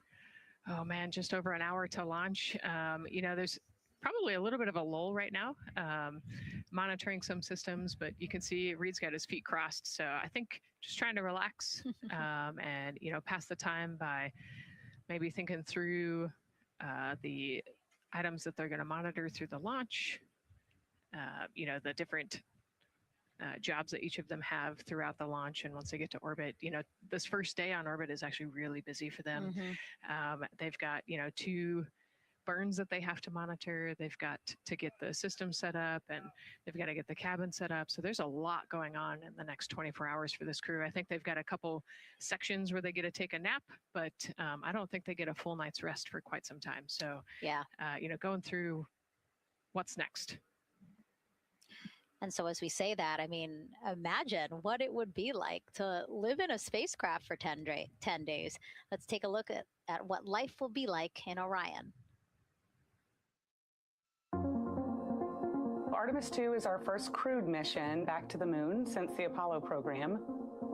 A lot of the focus of Artemis II is really checking out systems to be sure that we're ready and well positioned for continued human exploration. My name is Susan Baggerman, and I'm the Chief Health and Performance Officer for the Orion program and the Artemis II mission. And this is 10 Days in Orion.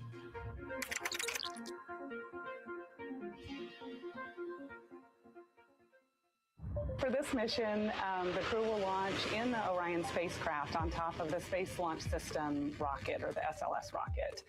Once they've launched and achieved orbit, they'll continue on checking out many of the different critical Orion systems, check out some of the critical medical systems, and be sure that we understand how the crew would do that successfully within the volume of Orion. We also have, of course, systems to feed the crew. They have a potable water dispenser that they'll check out. And then we also have a food warmer, kind of looks like a suitcase that the crew can use to heat their food. They're also going to check out the flywheel system. We'll have the crew perform some initial exercises. Part of that is to ensure that the flywheel is actually working, but part of it is actually to be sure that our environmental control systems are actually working. For sleeping, the crew will sleep in sleeping bags. Some crew members like to be very tightly bound up, and some like to float very free. They'll use the toilet for the first time and be sure that it's able to flush. While they're on their journey, they'll do some testing that they quickly don their suit just to be sure that we would be ready in the future for an emergency. They'll also check out our radiation shelter. If we were to have a solar particle event, we would be asking them to take stowage out of the stowage bay and put it in some specific locations on the vehicle, basically for it to serve as shielding.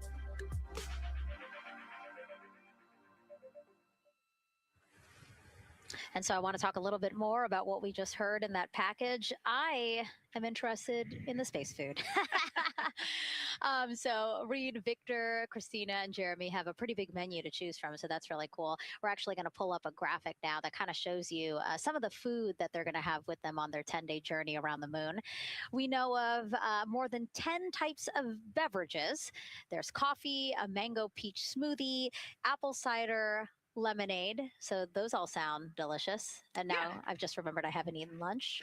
They're actually not too bad. I actually have a mango peach smoothie with me today. No way. Yeah. So you can see they come in these little packets here, but it's just kind of a dried powder that you add water to. So this would actually, you'd add 175 milliliters of water and let it sit for 2 to 5 minutes, and then you can stick a straw in it. You saw in that package, they put a straw on the top septum portion there, and then you can drink it. And so this is the packaging. This is food that you brought up with you, or that you had while you were at the ISS. Yes. Yeah. Actually, this is all food that we have available to us on the standard, what we call the standard menu on the space station. And so, actually, the graphic there showed quite a bit of the standard menu that they're going to take with them. So, yeah, let's pull space it back food up, is space actually. food. Yeah, we can use the food that we have been using. You know, our food lab at Johnson Space Center actually creates that food, and then they stabilize it and they package it for us and everything. So they do a really wonderful job out there. We've got different types of food. You know, you can see I've got this is a soup, tomato basil soup. So thermal stabilized, it's already hydrated. So you just throw it in that food warmer that we talked about, and then you can eat it. But then we also I have some shrimp cocktail here that's, you know, irradiated. So it's in a package that protects it. I'll show you. I've got a brownie too. That's probably my favorite one. But are we eating it? We might, if you're. Yes.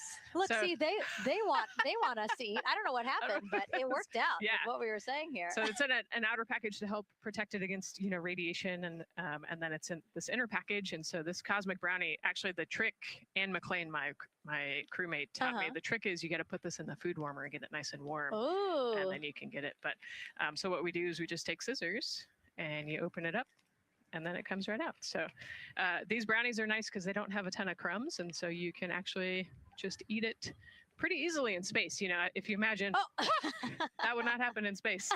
It would not fall. But yeah, so we've got all sorts of things that you can actually eat. The menu's pretty good and pretty diverse on the space station. And then, as you saw, pretty diverse for Orion. Nice. Yeah, that's amazing. And again, here's a look at the crowd that's starting to continue to grow here as we get closer and closer to launch. We are now under an hour from the opening of our 2-hour launch window at 6:24 p.m. Eastern time. And so let's take some questions from social media. We haven't taken some of those for a while. You put that brownie away, Nicole, or I'm going to steal it. Nicole, we have another celebrity who submitted a question. Let's take a look. Okay. A quick question for the Artemis crew. What food from Earth would you bring with you into space? And why would it be lasagna? Because that's the greatest food. Again, not really a question. Yeah. Because he was like, it's lasagna. It's got to be lasagna. You know, there is lasagna on Space Station, and it wasn't too bad. Probably not my favorite food of all, but yeah, lasagna's not a bad option. It's a high-calorie meal. If you're trying to, carb load for a spacewalk or something, it's a great option. Yeah, I remember Christina saying that her favorite food on the menu, and actually, she was saying that she was getting in trouble because people kept on saying, you can't eat mac and cheese every day, Christina. We mentioned the mac and cheese and brisket earlier. Man, I would put those two on a tortilla. That would be great. That sounds delicious, delicious. Well, thank you so much, everyone, for sending in those questions. For everyone from a 5-year-old that we got a question from to all the way to Roy Woods Jr. there, a comedian. So thank you so much. And if you're just joining us, welcome to the Space Coast of Florida, where we are counting down to liftoff of Artemis II. You see a beautiful aerial shot there of our rocket on the pad. For the first time in more than 50 years, we are sending humans to fly around the moon and back, and we're taking you all of you with us on this next chapter of human spaceflight. I'm NASA's Megan Cruz, and this is NASA astronaut Nicole Ayers. Great to have you here, Nicole. Yes, this has been a beautiful day. Excited. We're continuing to march towards this launch. Yeah, and if all goes as planned, this crew could travel farther from Earth than any other humans before them and see parts of the moon no one has ever laid eyes on. How exciting. Yes. Exciting is an understatement, I think. That's true. We're going to see the far side of the moon for the first time by humans in a long time. It's important. And as the crowd again builds behind us, more activity that you're seeing here at the Kennedy Space Center press site. We also have a ton of people gathering around the world to watch this history-making moment. So let's take a look at those watch parties now. Oh. That crowd has grown. We checked them probably like 30 minutes ago, and it was half that. But again, as we get closer and closer to launch, we are seeing more and more people gather together, wanting to experience this together and not just in a vacuum at home, Yes, this is so exciting. Look at all of those people. Man. And now here we are back in Seattle, the Museum of Flight. Again, people gathered there to show their kid. We see someone walking in the second row there. His first crewed launch to the moon. How exciting. That is exciting. Hello, everyone. Oh, that's so great. And now let's get you up to speed on what's happened so far. Again, we are now within an hour of the opening of our launch window. So what has been happening so far today? Well, a lot. After waking up and grabbing a bite to eat, our Artemis II crew suited up inside the historic crew quarters, a tradition that dates back decades. Teams helped them into their custom Orion crew survival suits, and just like other crews before them, they gathered around a table for a card game to pass the time, but to also burn off any lingering bad luck before they walked in the footsteps of every NASA astronaut launching from Kennedy Space Center since Apollo 7 in 1968. They walked outside the Neil Armstrong Operations and Checkout Building to greet a crowd of family, friends, supporters before getting into their Astrovan for their security-escorted ride out to historic Launch Complex 39B. They got a close-up look at the SLS rocket, then walked across the crew access arm and climbed one by one inside their Orion spacecraft. After that, teams conducted final checks with the crew before closing both hatches, the crew module hatch, as well as what you're seeing there, the launch abort system hatch. And now we are back live at the pad where the closeout crew is getting ready to leave the White Room. They are now tethered, Nicole, because they are about to move some pieces that connect the Orion spacecraft to the White Room, correct? Yes, there's kind of what I would call a shroud. You can see them working that there. So it is actually connected, so that way the gap between the crew access arm and the crew module, and well, I guess that's the LAS there, is covered. but they're about to remove that so that the crew access arm is not connected to the rocket in any way, so that it can retract here in the next few minutes. And for how we're looking with the launch countdown milestones, let's go to Daryl Nail in the Launch Control Center. All right, thank you very much, Megan. And as you can see there, the finishing touches, as you've been talking about, to the LAS, which brings me to that subject, because we currently are hearing the launch team is working an issue that was reported out with the LAS. At least there's an issue apparently with a battery on the LAS. The engineer who is in charge of the launch abort system, sits on console here, reported that a temperature for one of the two LAS batteries is out of range. And although it's not a constraint for launch right now, it would be when that temperature is checked inside of T-minus 6 minutes, which is inside of terminal count. So right now, the team is working on this issue, going to follow, of course, along closely with what they learn. But again, a battery temp for one of the two batteries on the LAS is out of spec, and the team is working to understand, first of all, whether or not this may be a sensor issue, or is there an issue with the battery itself. So again, looking into it, troubleshooting and researching as we speak. With regards to the weather, we did get some good news there. Launch Weather Officer Mark Berger reporting to the launch director that the weather chances have now improved for the window. We are up to 90% go, which is great news. Again, 90% go. That is up from the 80% that we started when we had the first weather forecast come out officially 3 days ago. And so that is great. And for anybody who's here in the launch area knows that is certainly viewable. They can see that by just looking up. So we're getting some good clearing as forecast. And then just a reminder for those people who are watching the launch from the nearby area that if you're watching on an internet-enabled device, just remember that there may be a little bit of a delay. Can't tell you how much of a delay, but since it's on an internet device, sometimes this broadcast might be a little behind what you're actually seeing. So just keep that in mind as you are watching. Don't wait to the last second to run outside if you're inside your RV or your camper or your house. That's the latest here from the firing room. Of course, we'll keep track of that last battery issue. We'll send it back now to Megan and Nicole at the host desk. Two of them there had to be tethered to the inside of the white room, because obviously now we have detached the white room from the Orion spacecraft. Yes, that view is quite something. Yeah, spectacular. Yep. Oh, no, I'm sorry. I forgot. Nicole's scared of heights.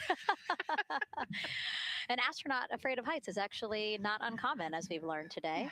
But yes, so obviously, again, things proceeding as we march closer to the opening of our 2-hour launch window at 6:24 p.m. Eastern Time. Again, the closeout crew just finishing up those last couple of things they have to do before leaving the white room and then leaving the pad, leaving only the 4 Artemis II crew members inside the spacecraft by themselves at the pad.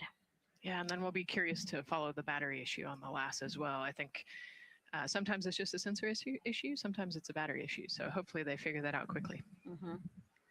And so if we can take a shot of the crew inside the capsule, if one's available, why don't we talk a little bit more about each of them? So we have Artemis II Commander Reed Wiseman, Baltimore native, and he's actually, you see his feet in that shot there from inside Orion. He's been in space once before as flight engineer for Expedition 41 aboard the International Space Station from May through November 2014. During the 165-day mission, Reed and his crewmates completed more than 300 science experiments in areas like human physiology, medicine, physical science, earth science, as well as astrophysics. They actually set a milestone for station science by completing a record 82 research hours in a single week. He also served as chief of NASA's astronaut office from December 2020 to December 2022. His two daughters were out to wave goodbye to him as he made his way to the launch pad. And again, there's Reed's feet. Reed is the one sitting in the seat to the right, closest to our camera there. So looks like he's relaxed by the body language of his feet. Yeah, I think they're kind of in a holding pattern, if you will, or a waiting period. So it makes sense that he's a little bit relaxed. He's also kind of just a relaxed person in general. He's wicked smart, but has a demeanor that keeps everybody calm. And so I think we're seeing that here today. And so in this shot, Reed is the one sitting on the left, and to his right, Artemis II pilot Victor Glover.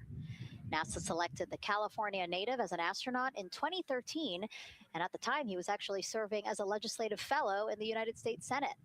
His first trip to space, November 2020, pilot of NASA's SpaceX Crew 1 mission. That was the first operational mission of NASA's Commercial Crew program, which resumed launching American rockets from American soil to the International Space Station since the end of the shuttle program. Victor is a U.S. Navy captain and naval aviator who served as a test pilot, racking up more than 3,500 flight hours in more than 40 different aircraft. So again, he probably feels pretty at home in the pilot seat of Artemis II. Yeah, I think he does. He got to say goodbye to his wife and 4 kids. Again, those were the family that he had here at Kennedy Space Center before the 4 of them drove out to the pad. Yeah, and you can see there, we talked about Victor's energy earlier, and you can see him working through, pushing some buttons on the displays. Looked like he was pulling up a procedure, so he's following along and ready to go, looks like. And then mission specialist Christina Cook, sitting on the upper left-hand corner of the screen there, native of Grand Rapids, Michigan, was selected to the astronaut corps in 2013, same class as Victor, served as flight engineer on the International Space Station from March 2019 to February 2020. During that time, she set a record for the longest single spaceflight by a woman with a total of 328 consecutive days in space. How cool. She also participated in the first ever all-female spacewalk. And before becoming an astronaut, Christina helped to build space science instruments and led scientific fieldwork in some of the most remote environments on the planet. Her hobbies include surfing, rock climbing, And community CDR, service, yoga, and photography. Go ahead, NTD. There's a couple of suppressed overvolt messages. We're going to go ahead and clear those off your screen. We see them and we copy. All right. NASA test director. We're still working here, trying to get through everything. So we're getting close, and then trying to talk that other issue that we just picked up a little bit ago. But I think work-wise, we're doing really well. Sounds good, NTD. We're doing great on board. Glad to hear it. NASA test director giving an update to the crew. Some messages flashed on their displays. Just wanted to say that they didn't have to worry about that. We're going to clear that. And that also just reassuring the crew, again, that they are tracking and working the issue with the launch abort system battery. Yeah. All right. And then first-time flyer, Canadian Space Agency astronaut Jeremy Hansen will fly to the moon as a mission specialist on the Artemis II mission. The London, Ontario native selected as an astronaut in 2009. After that, he worked as Capcom at NASA's Mission Control Center in Houston. Capcom stands for Capsule Communicator and is the sole direct voice communicating with astronauts while in space. Jeremy also participated in training exercises, really cool ones like living on the ocean floor off the coast of Florida to simulate deep space exploration for a week. In 2017, he became the first Canadian to lead a NASA astronaut class. He also enjoys getting out on a sailboat, rock climbing, and mountain biking. He has a wife and 3 children. And he's the one that you see bottom left-hand corner of your screen. I know, I'm trying to see what he's doing there. Christina's looking too. And so there is your Artemis II crew inside the Orion spacecraft. And this is actually the 7th time NASA astronauts will launch on a new NASA spacecraft designed for crew. And if you're wondering about the first 6 crewed test flights, here they are. All systems are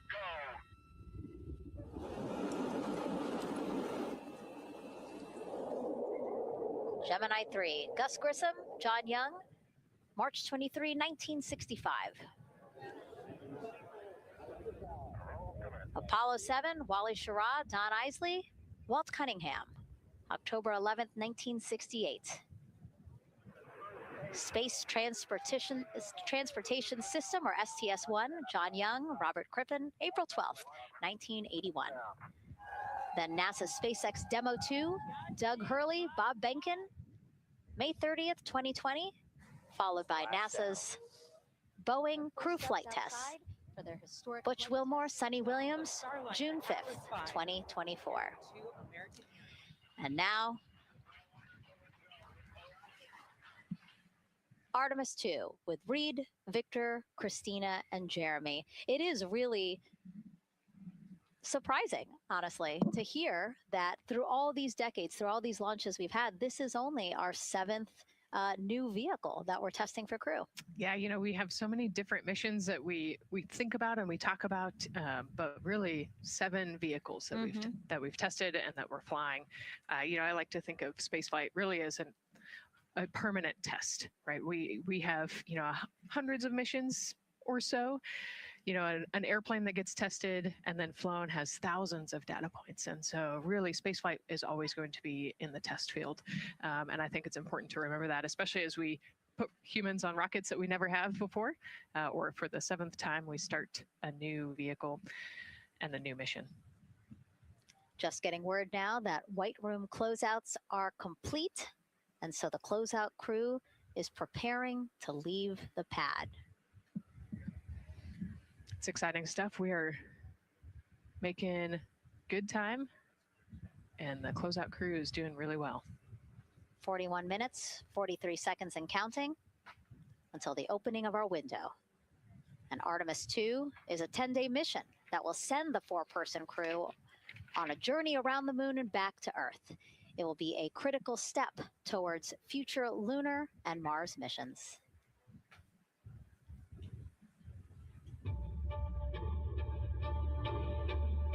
We're going back to the moon because it's the next step in our journey to Mars. We need to go explore the moon. There's vast regions of unexplored areas with the coldest, darkest places in our solar system.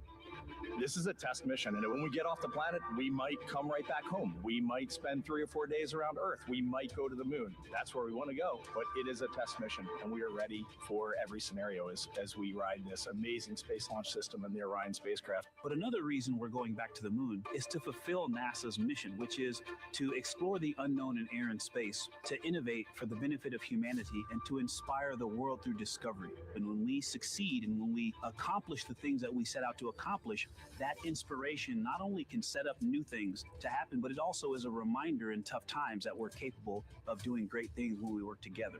The thing I love about the moon is that it's not just a beacon for exploration and this platform of possibilities for incredible missions like this, but it has benefits. That's actually why we're racing towards it.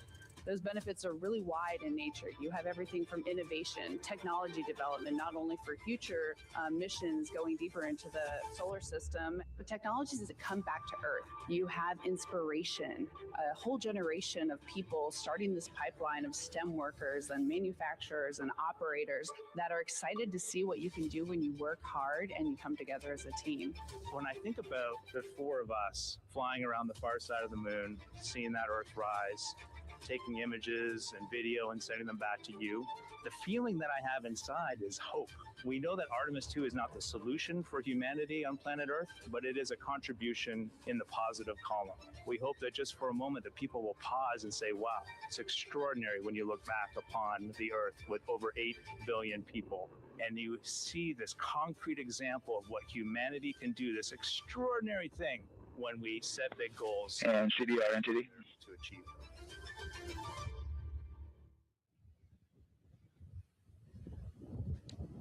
And so Mission Control Houston will control the flight of Orion after a liftoff here at Kennedy Space Center.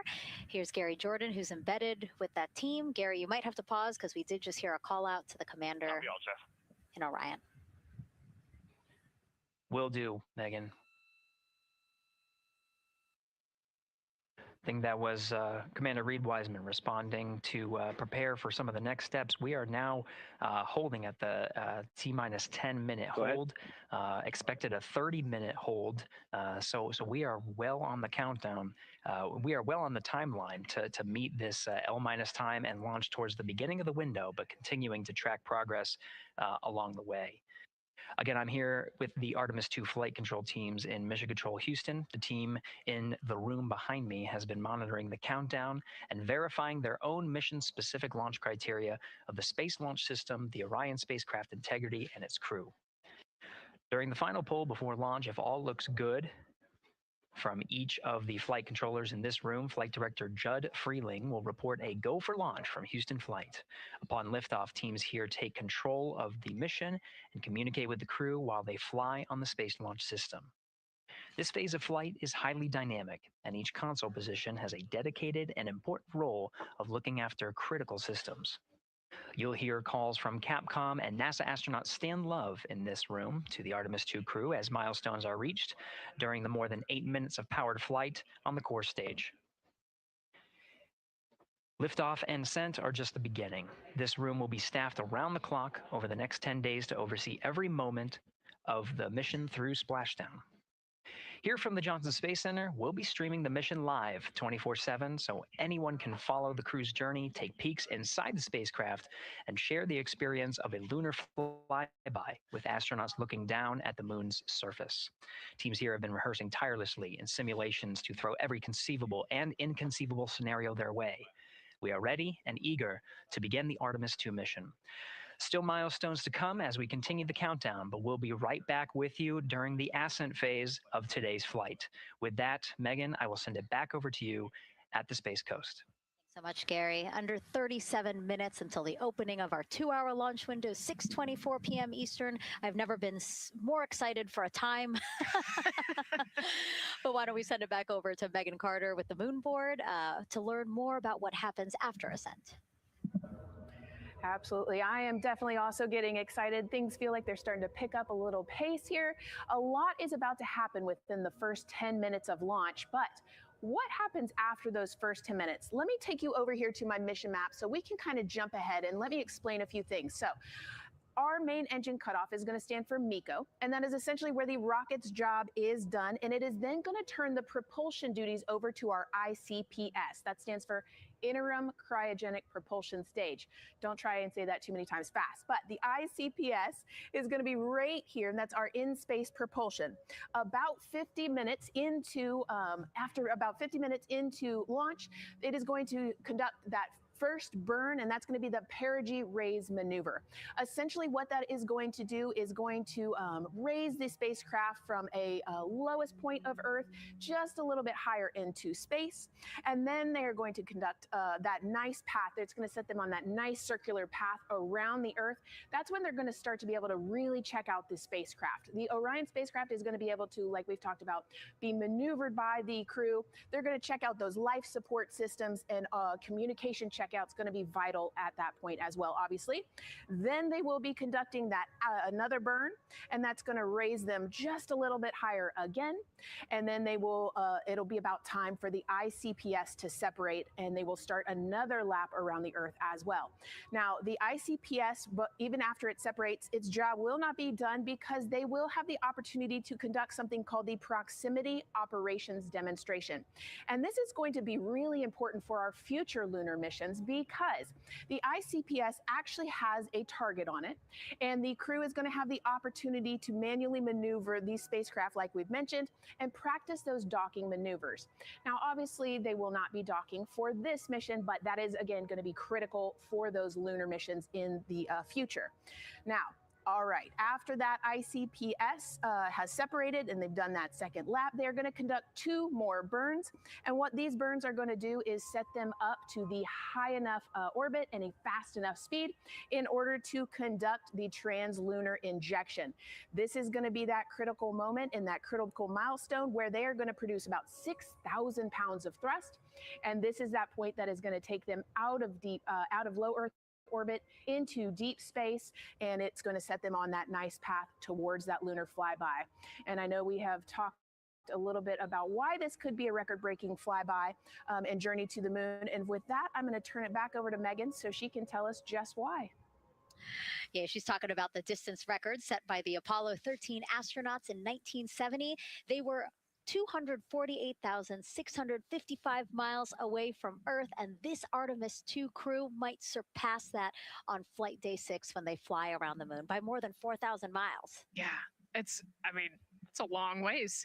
It's tough to fathom 250,000 miles from Earth, right? I mean, space, the space station is only 250 miles. And so we're going, I don't want to do the public math, but we're going much further than that. But it's important, right? Because we want to get back to the moon. We want to see the surface. We want to see the far side of the moon. And the way we do that is by breaking distance records. Yeah, and the exact distance record depends on exactly when they launched, like the time, the day. So we'll learn more as we go into this 10-day mission with the Artemis II crew. But here we are, 32 minutes, 50 seconds and counting from the opening of our launch window. Feels really, really surreal here as more and more people come to gather on the press site lawn here at Kennedy Space Center. Why don't we take a look at this video that we have here? Some familiar faces who wanted to wish our Artemis II crew a safe journey. Reed, Victor, Christina, and Jeremy, you are the real deal. You're flying to the moon for all of us, and we are in awe. You're the true heroes. You are not just astronauts. You are pioneers, venturing deeper into the unknown. But you are not alone. We will be all cheering you on from planet Earth. Hey, I'm Victor Wembanyama, and I play basketball in the NBA. But I'm not only interested in shooting hoops. I'm also interested in shooting stars, dark matter, and all other types of astronomical phenomenon. And to the Artemis II astronauts who are shooting for the moon, I wish them good luck and Godspeed. Hi everybody, I'm Ryan Gosling and I play a biologist who goes to space to save the planet in the film Project Hail Mary. But the Artemis II astronauts are going to space for real, and they will travel farther from Earth than any humans in history. Sending all our best wishes to the Artemis II crew. I just want to say how proud I am of each of you and how inspired you make me. But it's not just about me. Your mission is going to inspire future generations of scientists, engineers, athletes, and dreamers to do something that they never thought possible. Hey, it's Roy Wood Jr., and I want to wish the Artemis II crew a happy and safe journey to the moon, well, around the moon. To go around, I know what you're doing. You got to look for a parking space. This is to go around the moon, make sure somewhere to park, and then you park journey. Good luck. It's actually a really good way to explain what how this mission builds. Again, we are hoping to land astronauts on the surface of the moon in maybe 2 years. So yes, we are looking around the moon on this lunar flyby mission to see where we might park. Thank you, Roy Wood Jr.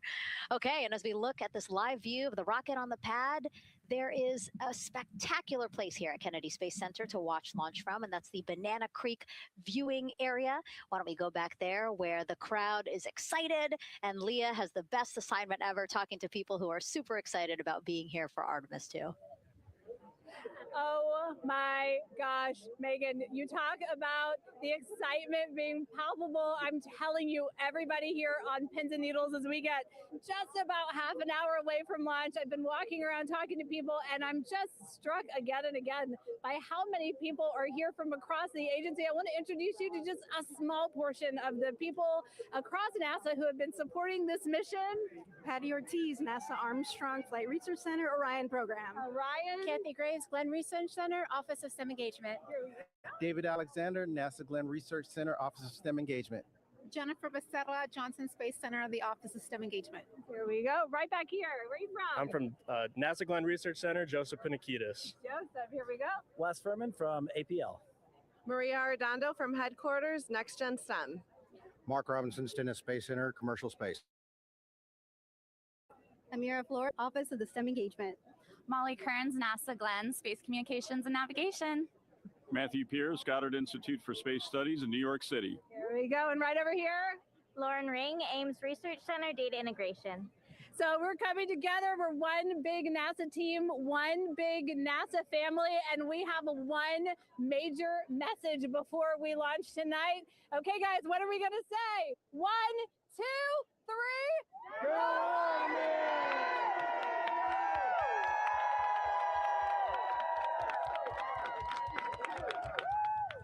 Oh my gosh. Oh my gosh. That made me so emotional. That was so inspiring to see. I mean, wow. Yeah, that was great. I mean, just to hear everybody say their position, what they're doing to support this mission is amazing. And I'm sure this was something that really rang true and resonated with NASA's Administrator, Jared Isaacman, again, to see the workforce come together to do the work and then to be here for launch. So why don't we actually go over to him now with our Jasmine Hopkins at one of our other viewing locations. All right, Megan, thank you so much. The energy here on the balcony is honestly becoming electric as we get so close to launch. And now we are thrilled to welcome NASA Administrator Jared Isaacman. Jared, we're really entering a golden age of exploration. How will Artemis II set the pace for the coming years? Well, I mean, Artemis II is the opening act, right? This is the test mission. This is getting very comfortable with the SLS rocket, the Orion spacecraft. No humans have ever flown on this before, right? And we're going to put it through its paces. We'll go into Earth orbit for a little bit, make sure Orion's doing okay. And then we are sending them, right? We're going to send them farther into space than any humans might have gone before, 250,000 miles away. And it's going to set up for the subsequent missions. That's why we're going into the golden age of science and discovery right now, because you're going to see a moon rocket launch in 2027 when we do our testing with the lander. We're going to go for the landing on Artemis IV in 2028. And in parallel, we're going to build the moon base, right? And that is going to be filled with science discovery and tech demonstrations that's going to support the enduring presence we're trying to create on the surface. Absolutely. So honestly, history-making years ahead of us, you know, with Artemis 3 and 4. But first is Artemis 2. What will be our single greatest takeaway from this mission? Well, I'll tell you, I mean, after ignition, to me, the moment that I'm going to be most excited for is splashdown. There's no question about that. Good shoots coming down off the West Coast. But look, I think the takeaway from this is gaining extreme comfort in the Orion spacecraft, right? I mean, this is very different than what we've done for more than a half century, right? I mean, the velocities that spacecraft is going to re-enter at, it's going to be new territory for us. We want to get our arms around that completely. So I would say the performance of SLS plus Orion is everything on this one. We want to make sure we do it in as a safe way as we possibly can, understanding what we are undertaking right here, bring our crew back, learn as much from the vehicle, set up for Artemis 3 in 2027. Right. And Administrator, we've actually had a pretty young audience today here, some kids running around the balcony. How do you hope Artemis 2 inspires that next generation? You know, I talk about this all the time. Like, you know, one of our overarching KPIs that we should always be tracking is the number of people living and working in space. Well, you know what's another strong number 2 on that one? It's the number of kids that are dressing up as astronauts for Halloween, so that they grow up, that they're inspired to want to join in this grand endeavor, whether they come work with us here at NASA or they join in industry, but they're helping humankind venture out farther, pursue all the secrets of the universe. Yeah, I think we'll see a lot of kids dressed as astronauts this year. And finally, Jared, you've really made it a personal mission to get to know the people behind the work at NASA. Do you have any final thoughts, any final words before today's history-making launch? Yeah, well, one, I want to express a lot of appreciation. I'll tell you what, the 4 astronauts on top of Artemis II know this. It takes an army to pull a mission together like this, right? Across all 10 of our centers, all of our commercial partners, the international partners that come together to make this possible. My sincere appreciation for everyone who is currently working the mission right now. So getting them ready for launch, that will be watching over them in mission control, recovering this crew when they splash down off the West Coast. I have complete trust and confidence in your abilities. And everybody else who's not directly working on Artemis II, Artemis 3 is coming up next year. When this mobile launcher gets back in the VAB, we're going to start stacking. Wow, plenty of excitement ahead of us. Jared Isaacman, thank you so much for being here. Thank you. Thanks for being here. Of course. All right. And with that, let's get back to the countdown with NASA's Megan Cruz. Under 25 minutes and counting from the opening of our 2-hour launch window, and take a look at all these people behind us.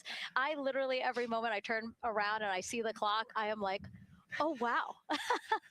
Oh, wow. There are more people and less time. Yes, exactly, which is a great problem to have. Yes. Now, this first crewed test flight of NASA's Artemis program coincides with the 250th anniversary of our country's founders signing the Declaration of Independence. Exploration is a part of America's DNA, and it continues now with our return to the moon. 250 years ago, 13 colonies laid the foundation for the greatest and most enduring democracy in the history of the world. One driven by courage, faith, and freedom. From that moment, we became a nation defined not by where we stood, but by how far we were willing to go. We conquered vast frontiers, invented tools that shaped a modern world. We found light in the dark, and we rose from the earth. Faster, higher, farther. We pushed beyond the sky and into the unknown. We carried our courage into the cosmos, and we planted the American flag on the moon, the defining achievement of American superiority in space. Today, our curiosity stretches farther than ever. American robots search ancient rivers on Mars. New telescopes unfold to glimpse the first stars. And a new generation prepares to return to the moon, this time to stay. For 250 years, America has carried the light of humanity forward. But American exceptionalism isn't inherited, it's earned. Our greatness comes not only from what we've done, but what we're still determined to discover. Because in every era, across every horizon, America is at its best when it's reaching for something greater. America celebrates 250 years, and we are leading the world into the future. "22 minutes, 15 seconds and counting from Artemis II, NASA's boldest test flight in a generation. The crew has said this often, that they hope it inspires children around the world. And recently, a group of kids here at Kennedy Space Center got a surprise of a lifetime while watching that rocket roll to the launch pad. So tell me what color it is. And you're going to be on that rocket. We're going to be on that rocket. I could make it a little bit longer. Did you see it? Okay, so everybody's looking at the rocket because it is kind of cool and impressive. One of the coolest things happening over there right now, though, is it's on top of a giant tractor. Doesn't all food come in like tubes? It's in these like little plastic bags. You have to like rehydrate it. Sushi. There's not. I haven't seen sushi in space. It's probably hard to keep that fresh. Corrupted sushi mashed together. My favorite part was this one little girl. She had a question. She patiently held her hand for a long time, and Christina turns to her and says, "Okay, what's your question?" She just goes, "I forgot." It was like, that's a perfect little kid moment. Wait, are you my mother's cats too, astronauts? Say that again? Never mind. It's really hard to say. Go Artemis! These two? Yeah. Yeah. There you go. I like your dabbing astronaut back there. It's just so fun to see the enthusiasm, the energy, and a little bit of chaos. 3, 2, 1. Wasn't that so cute? I love kids and their excitement and, you know, even just being real. Like, I don't remember what I was know, gonna he ask. goes, but I'm glad you're here. Now, here we are, Space Center Houston. The crowd has exponentially grown throughout the day. We started showing you live shots from in there probably an hour ago. And now take a look at all the people there getting ready to witness history together. It's something really special to be able to witness something like this together. Yeah, you know, we've heard from celebrities and officials and kids, and, you know, it's amazing. People from all around the world came here today to Florida to watch. So it's something, it's hard to put into words, just how much support for this mission we're seeing today. And great news too. Remember, the team was tracking an issue with the launch abort system battery. they appear to have cleared that issue. So we are go for launch. Yes, it's exciting.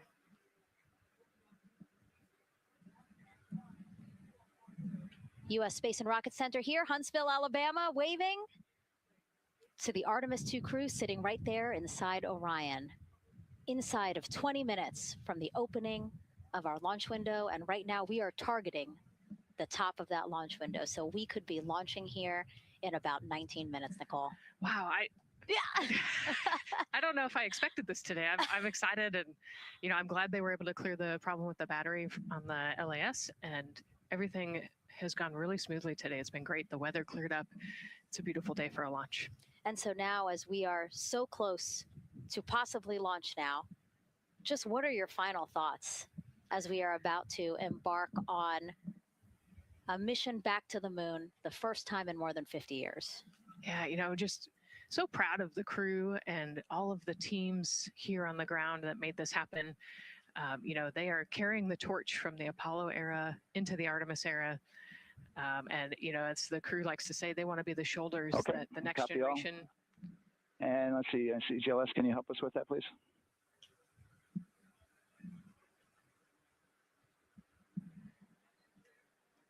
They want to be the crew wants to be the shoulders that the next generation can climb on. 001. I think it's in their patch. We're going for all. It's in the name of their capsule: integrity, representing humility, and the professionalism of everyone that got them there today. So proud of them. We love them. We're excited for them, and we cannot wait to see what they see. Just leveraging everything we've learned so far as an agency, taking us from Apollo now to the launch pad here, 39B, with Orion and SLS poised to again fly us into the history books. And before we leave you now here at the host desk to get back into operations, we just wanted to answer one question for you guys. We asked you earlier on today, what are you most excited for? And we asked you to go vote on Instagram and Twitch. Instagram, you guys said launch. Twitch, you guys said lunar flyby. So I think you guys will all be very excited since we are now about 17 minutes from the opening of our launch window today. And so with that, as we approach terminal count, let's send it back to Daryl Nail in firing room 1. Daryl. All right, thank you, Megan and Nicole. And just want to give you an update on the launch abort system that you just reported that they cleared.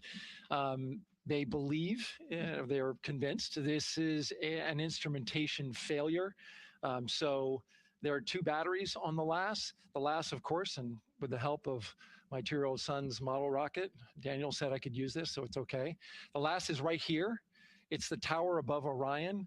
Orion capsule's inside of here. It's used to pull Orion off the rocket in case something's going on with the rocket, either on the pad or in flight. 2 batteries are bad. Well, I'm sorry, one of the 2 batteries reported an out-of-family temperature, and it was very much out of family. And so they checked their data going back into the vehicle assembly building where they recharged the batteries and worked on them.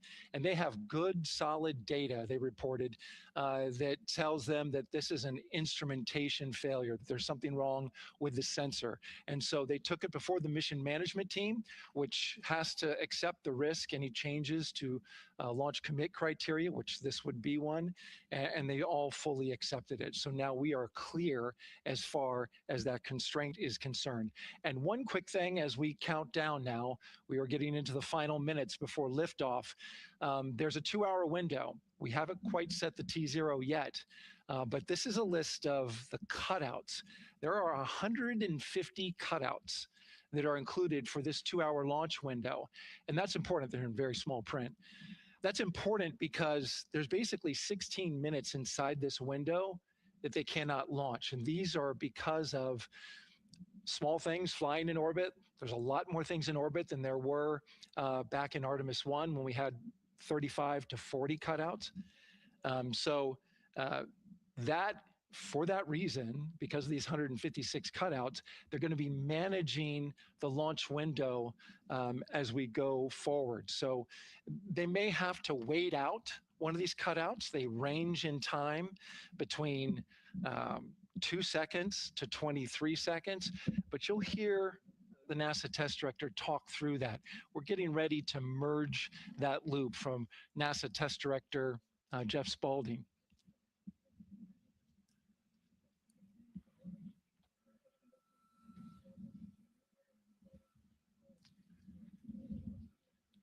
And so now I'm listening to the launch team get ready to merge their operational channel.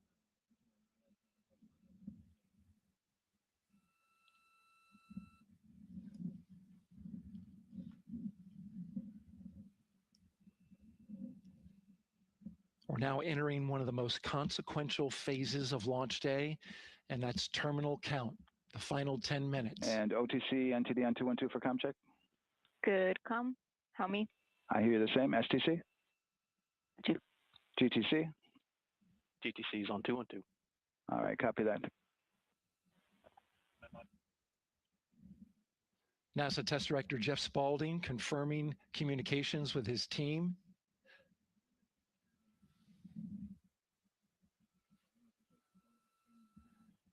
There will be 2 polls that we'll hear. One from Spaulding, the NASA Test Director, confirming the ground systems and the launch team are ready to proceed. At this point, we have a clear board, no constraints, but we need confirmation from each individual on the NASA Test Director team. So we'll hear him poll his team.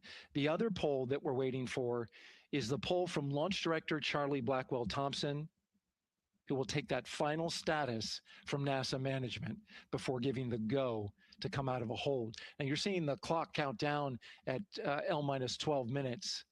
CCL, OTC, Orion, RS1. CCL. Yes, sir. Reconfigure ARS primary loop ISO valves. Copy, that's in work. And CDR, OTC, Orion, RS1. Go. ARS loop ISO valves are being closed at this time. Integrity copies. NGDLP. Go. Yes, I had a discussion with sea ice and with MER manager regarding the observation the sea ice had a few minutes ago. They were able to confirm with BCI photos that the condition that they observed has been there since 2025. MER manager has had a chance to review the findings, and they do not have any constraints from either a sea ice or MER manager perspective. Okay. Copy all. And Launch Director NTD, you copy? Yes, sir. I copy. That's good news. OTC, CCL 212. OTC. ARS primary loop isolation valve configuration is complete. Copy.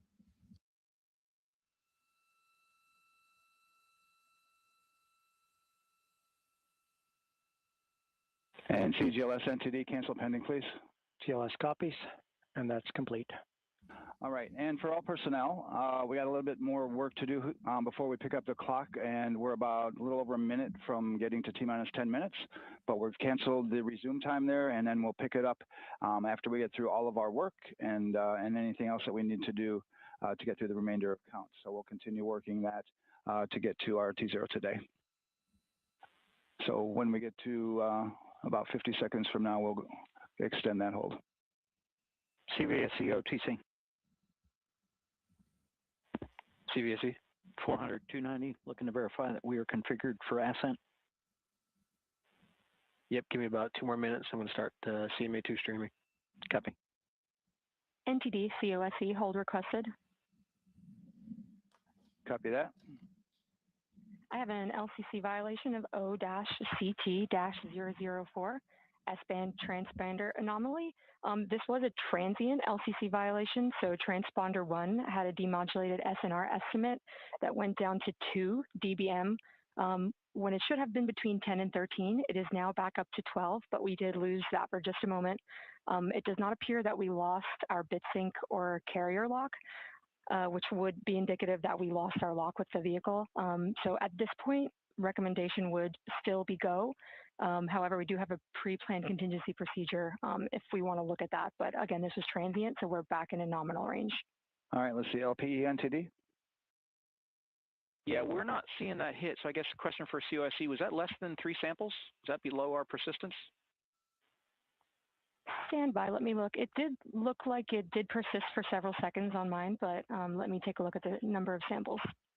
Could I get a repeat on the affected LCC, please? Yes, ma'am, that's going to be O-CT-004. Thank you.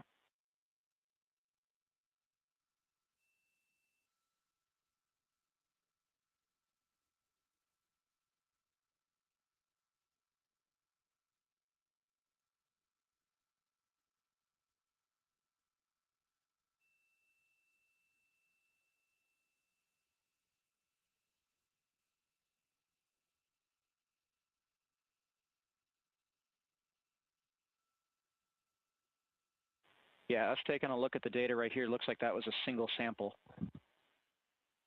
Yeah, copy that. RFTS does report that they also lost lock for about 5 seconds.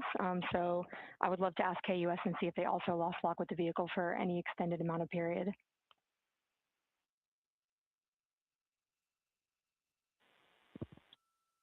And COSE, while we're doing that, these are 1/10 hertz measurements, correct? So we would have had to lose it for over 10 seconds to get a second sample? Yes, sir, that's correct. It is 1/10 hertz. Yeah, so from our perspective, the allowance is effectively up to 30 seconds, up to 3 samples based on the 1/10 hertz.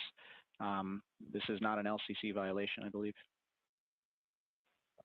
Yes, sir, I would agree with that at this point. Copy that. We're checking with KUS on 232. I don't think they have 212 access. We're trying to verify, but it sounds like they have a loss of lock as well. About 2 seconds.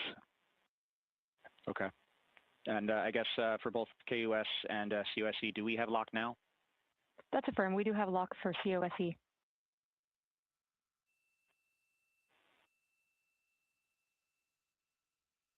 Yeah, so from the integration console perspective, we did have a temporary loss there within the allowable, and per the requirement, let's go. And this is Houston Flight. We have lock and we have good telemetry here in GSE. And KUS is reported to they have good lock now. So with all of that, OSC, then are we in a go configuration per your LCC? Yes, sir. Recommendation would be go. Okay. LP, you concur with that? Yes, sir. LP concurs go. And launch director? Yes, sir. Launch director concurs go. All right, and I'm going to go ahead and just verify everybody has everything else complete, launch director, and if we do, we'll be ready to pick up the poll at that time, unless there's something else that you're aware of. No, sir. Let's verify all our work is complete, and I would like one last check of our constraints list. All right, let's see. OTC, are you still waiting for ComConfig, or are you? That is affirmed, sir. Okay, yeah, you only open item? Yeah, OTC, this is CVSC. That 400 step 290 is complete. Copy. Okay, so OTC, you're complete with all of your work? That's affirmed. All right, copy that. STC? STC is complete. And GTC? GTC is complete. Okay, excellent. All right, and LPE, just want to verify we have no open constraints at this time. No open constraints. We have a clear board, sir. Okay, tracking the same here. And launch director, with that, we are clear and ready to pick up the launch readiness poll with your go. All right, sir, I am go for the poll. All right. And for all personnel, this is the NTD conducting the Artemis II launch readiness check. Verify ready to resume count and go for launch. OTC. OTC is go. STC. STC is go. GTC. C's go. MCO. KO's go. Safety console. The safety console is go. LPE. LPE's go. RTD. RTD's go. Houston Flight. Houston Flight is go. ROC. ROC is go. And CDR. Crew is go. Copy that. Thank you, Reed. And launch director, NTD, our launch team is ready to proceed at this time. All right, NTD, I copy all. At this time, I'll perform my poll. Attention on the net. This is the launch director performing the final poll for launch. Verify no constraints and go for launch. EGS, Program Chief Engineer. Artemis Chief Engineers are go. Copy, thank you. EGS, Chief Safety Officer. The Artemis CSOs are go. Copy, thank you. Range Weather. Launch weather is go. Thank you, LWO. And Artemis MMT Chair. MMTs go. Thank you, John. And Integrity Launch Director. Good to hear your voice, Charlie. PLT. Thank you, Charlie. This is Victor. We are going for our families. MS1. This is Christina. We are going for our teammates. MS2. This is Jeremy. We are going for all humanity. All right, Charlie, your Artemis II crew is go for launch. Full send. I copy that. Reed, Victor, Christina, and Jeremy. On this historic mission, you take with you the heart of this Artemis team, the daring spirit of the American people and our partners across the globe, and the hopes and dreams of a new generation. Good luck. Godspeed, Artemis II. Let's go.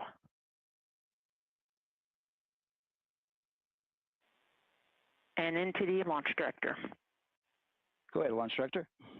Yes, sir. You have a go to proceed with countdown. Copy that. I'll put it in work. CDR NTD. Go. Your risers and initiate short purge per your EPROC 10.1.1, steps 8 and 9. 10.1.1, 8 and 9 going to work. Copy. CVSE NTD. Start and verify recordings of our Orion cameras. Copy. Okay. Well, there you heard it. RSR NTD. RSR. They're getting ready to start terminal count. SNA arm rotation enable at this time, please. It's currently at T-minus 10 minutes. Once we wrap up this last bit of work, SNA arm rotation enable complete. We're going to start that clock. Copy that. Thank you. Integrity crew, close and lock visors.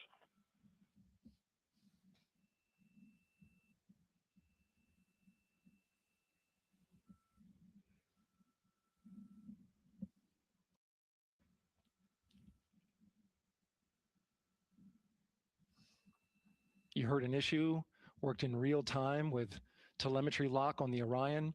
It was transitory. It was very short. They checked the data, confirmed that they had a good lock. This was with the S-band transmitter on the Orion. Worked through that issue, looked at the data, and cleared it. All with the world watching.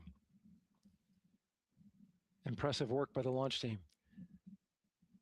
So we have a 2-hour window, which starts in just a few minutes at 6:24 p.m. Eastern Time and goes until 8:24 p.m. Eastern Time. And ECL NTD will be waiting for your verification on the short purge. ECL copies. And for all personnel, once we get that short purge verification, we'll verify that we are clear to go, and then we'll proceed with the terminal count.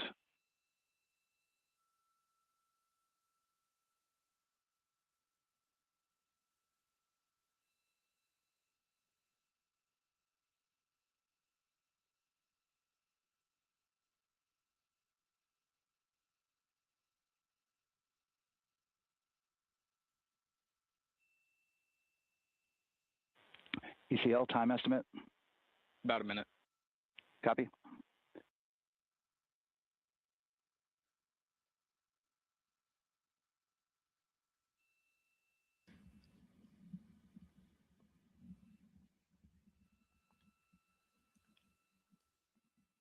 So we're going into the launch window, but not by much, it looks like. Just wrapping up some final work. And once that's completed, you'll hear NASA Test Director Jeff Spaulding ask for the ground launch sequencer operator to go ahead and start the clock. The ground launch sequencer is an application software. It runs on top of the launch control system in the firing room, acts like a conductor of an orchestra, executing hundreds of commands in precise order and timing. It's all autonomous. Entity CCL 212, short purge initiations verified. All right, copy that, and we're verifying our constraints.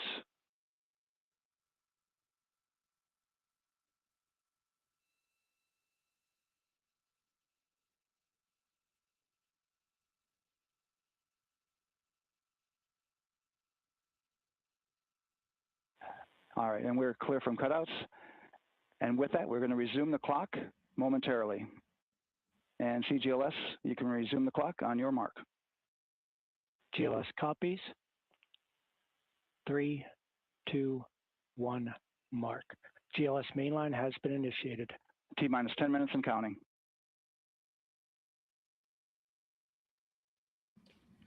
And that begins terminal count. Our new T0 is 6:35 p.m. Eastern Time. 6:35 p.m. Eastern Time. We are now counting down to liftoff of Artemis II.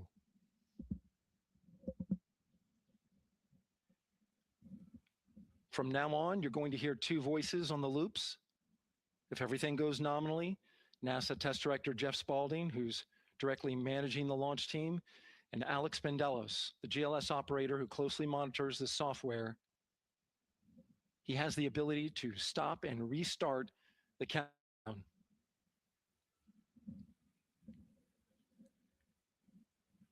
A lot of people ask about whether there's a launch button. There certainly is not. Flight and rock, our new T0 is 22, 35, 12. Houston flight copies. 22, 35, 12. Affirm. There you heard confirmation of the exact T0, 6:35 and 12 seconds p.m. Eastern Time. Again, our T0 is 6:35 and 12 seconds p.m. Eastern Time. But as I was saying, there's no launch button. This is autonomous. But there is a button that keeps you from launching, and that button allows the GLS operator to pause the countdown outside of terminal count and during terminal count and submit a hold to the next holding point. So the clock won't stop right away. If there's an issue, we'll go to the next stable holding point. This is how GLS configures the rocket and ground systems to a stable point where they can stop the countdown if that's needed. But right now, we are counting down. Our next big milestone, looking to retract the crew access arm. GLS is go for crew access arm retract. And there you see the crew access arm moving away.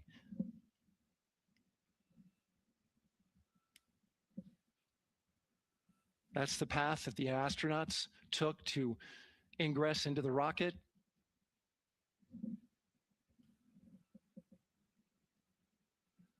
Until this point, that was their way off the pad if they needed to evacuate. But now with that arm retracting, the backup transitions to a launch abort system, and they'll begin arming that shortly.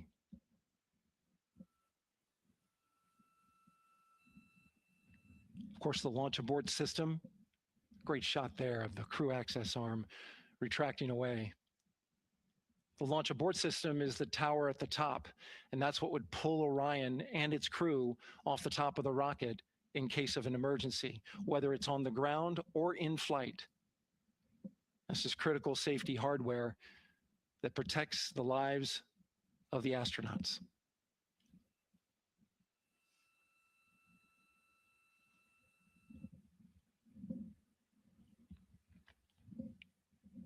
Starting at T-minus 6 minutes, the GLS will start bringing that and other high energy systems online, starting with core stage pressurization.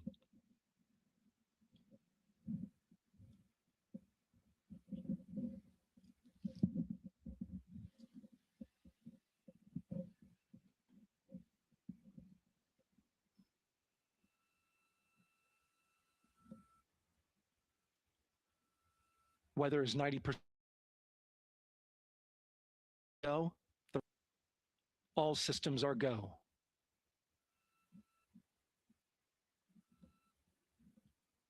GLS is go for core stage tank pressurization.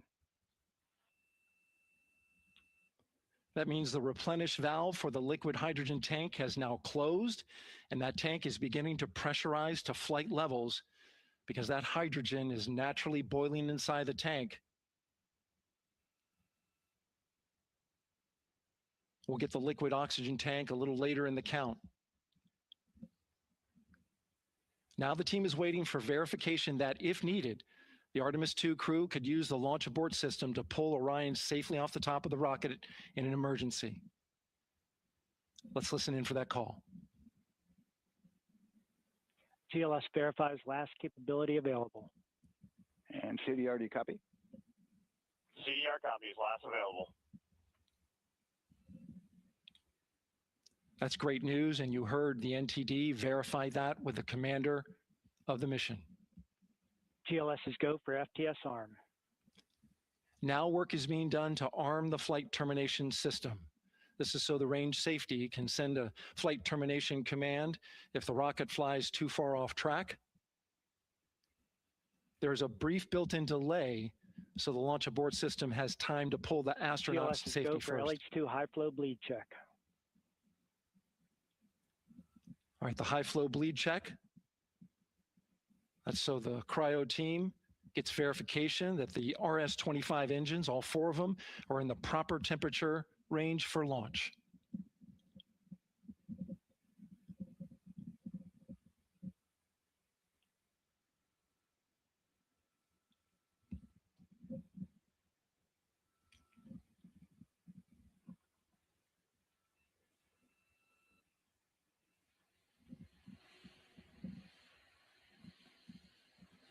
GLS is go for core stage APU start.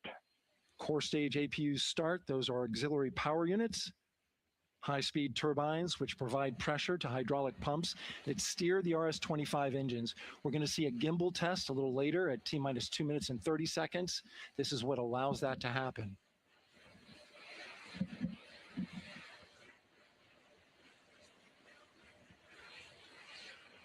Coming up in about 20 seconds. We're listening for go for purge sequence 4. That's a helium purge of the 4 core stage engines downstream of the propellant valve. This gets all the air and moisture out of there.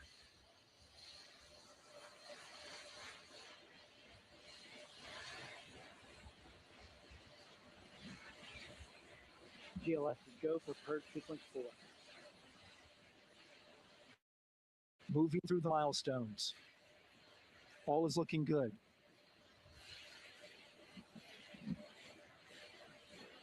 Coming up in just a few seconds, we're going to get that thrust vector control actuator test. This is a gimbaling of the engines.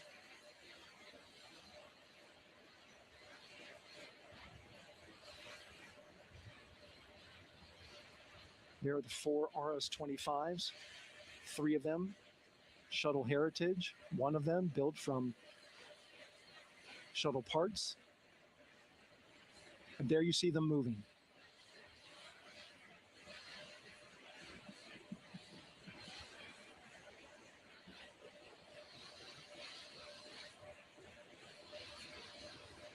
Now we're going to start moving the power from both the upper stage and the lower stage of the rocket to internal, taking ground power away and now going to battery power. GLS is go for upper stage to internal power. All right, power is removed from the rocket's upper stage, the ICPS, and it's been switched to battery. Same milestone for the lower core stage coming up at T-minus 1 minute and 30 seconds. Right now, the 4-person Artemis II crew is 248,000 miles away from the moon. And if all goes well, they will fly by it in 6 days. GLS is go for core stage to internal power. All right, there's the rocket's core stage, which houses 3 flight computers, is now on its own power. There's no more hold time because there's no more margin on these batteries. So we would have to recycle back to T-minus 10 to recharge if we had a hold.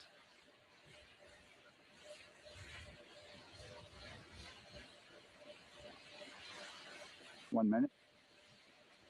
Right now, the rocket does not know what the T0 is, but coming up at T-minus 33 seconds, control shifts from the ground launch sequencer to the rocket's onboard autonomous launch sequencer, or ALS.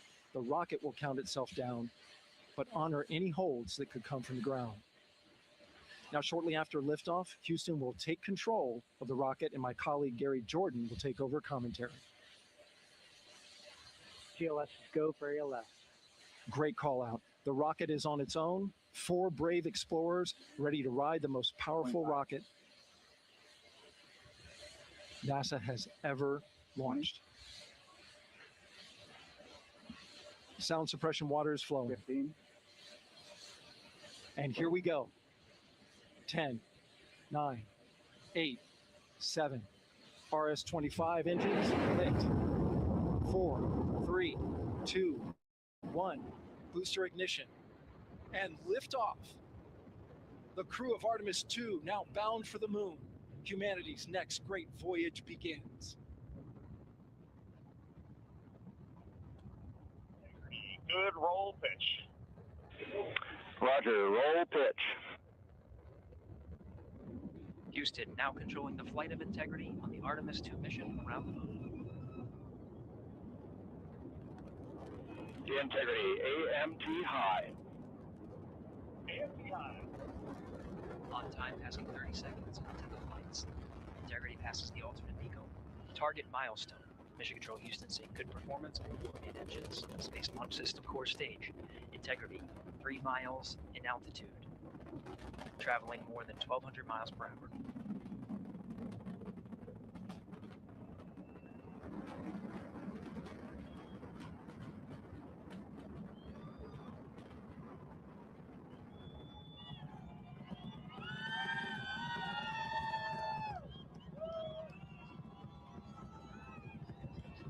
Mission elapsed time, passing 1 minute, approaching max Q.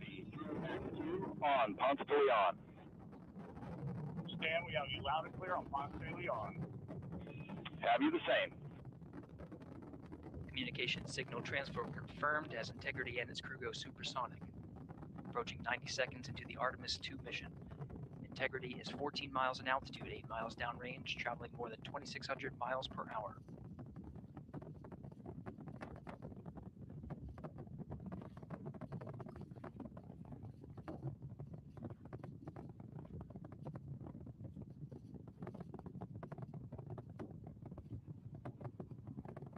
One minute 50 seconds of mission elapsed time, standing by for main engine throttle down to 85%, ahead of solid rocket booster separation, expected at the 2-minute 9-second mark. We see throttle down.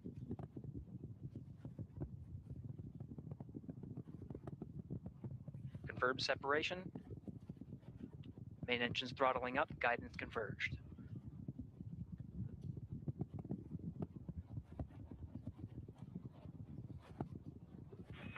Integrity, guidance converged, performance nominal, upper stage RCS ready.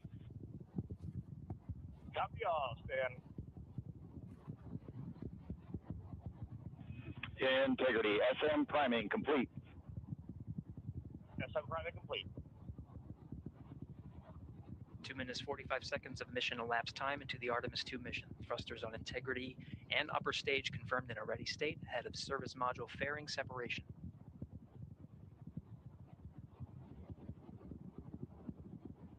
3 minutes into the flight. Integrity, 49 miles in altitude, 78 miles downrange, now passing 5,000 miles per hour.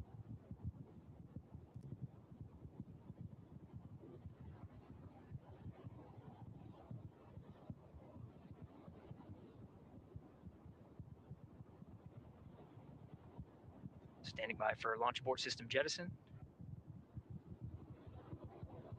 Houston Integrity, good last jettison, great view. Copy jettison, Team Eco 8+02. We see the same on board, Stan. And Houston has you loud and clear on Tidris at the Kármán line. Outstanding, Stan, we have you the same. 3 minutes, 50 seconds into the flight of Artemis II, Wiseman, Glover, Cook, and Hansen crossed the boundary to space with good comm checks. GPS signals acquired after last jettison now working on internal checks to verify accuracy. Flight Dynamics Officer analyzed the time of main engine cutoff, confirmed at 8 minutes, 2 seconds, time of MECO.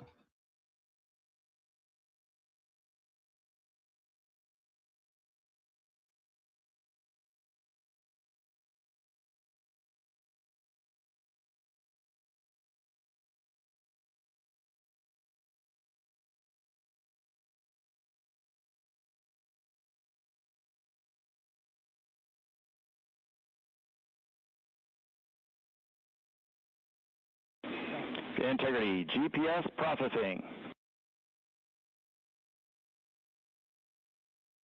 Outstanding, Stan. We see the same, and we have a beautiful moonrise. We're headed right at it.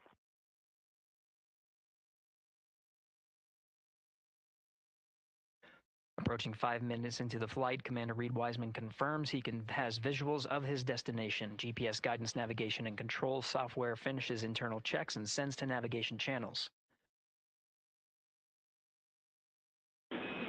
Integrity, 3 engine press. 3 engine press.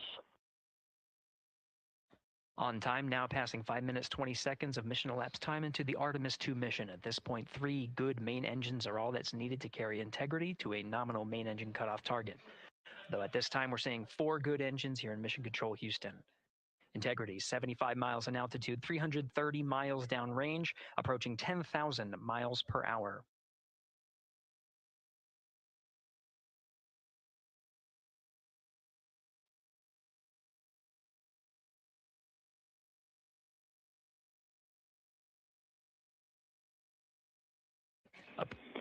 Integrity, looking good at 6 minutes.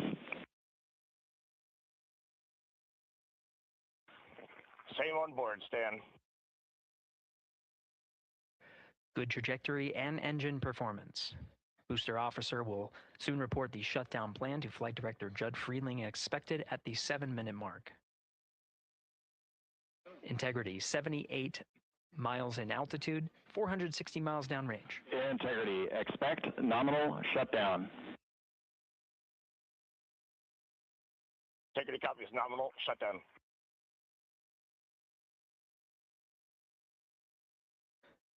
Six minutes, 40 seconds of mission elapsed time. Shutdown plan is as expected. Again, the time of MECO was confirmed at 8 minutes, 2 seconds into the flight.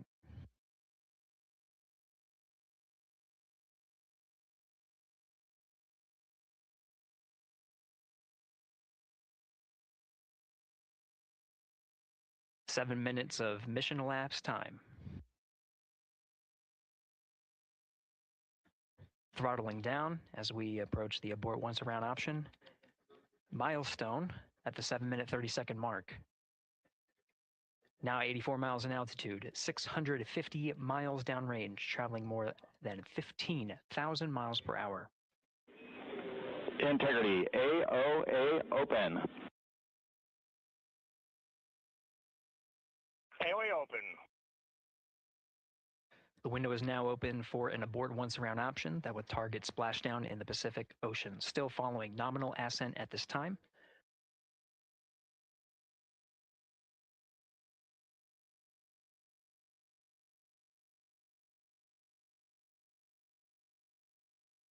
About 10 seconds remaining until the main engine cutoff of the Space Launch System core stage. Standing by for confirmation of MECO and core stage separation.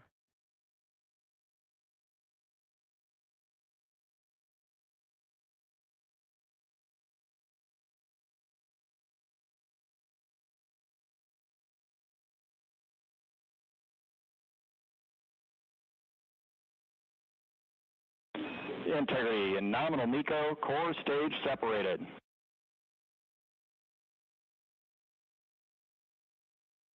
We see the same on board, Stan.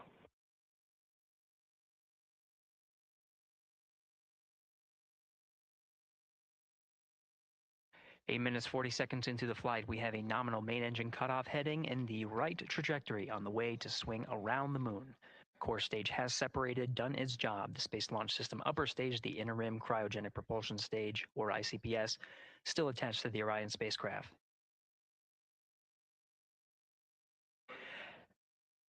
Nine minutes of mission elapsed time. Integrity crew of Reed Wiseman, Victor Glover, Christina Cook, and Jeremy Hansen now in orbit around the Earth at the beginning of their journey to the Moon.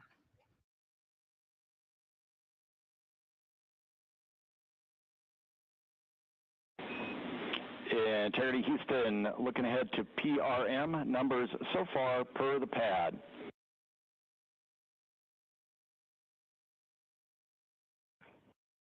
Copy that, Stan, numbers for the pad.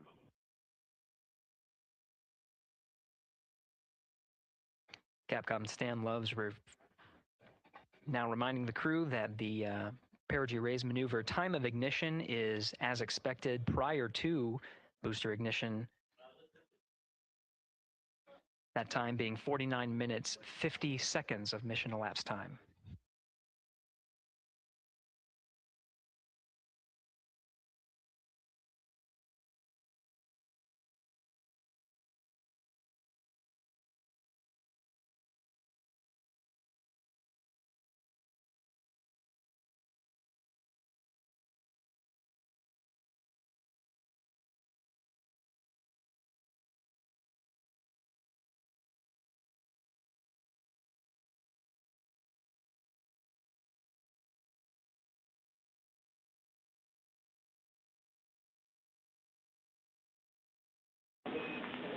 Integrity, good. Neds deploy.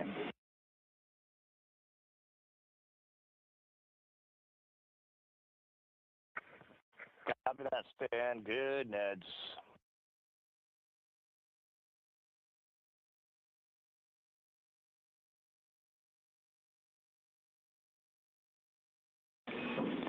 And Integrity Houston for PWD setup. Just a reminder, halfway open on the secondary. We copy that, Stan. Halfway open.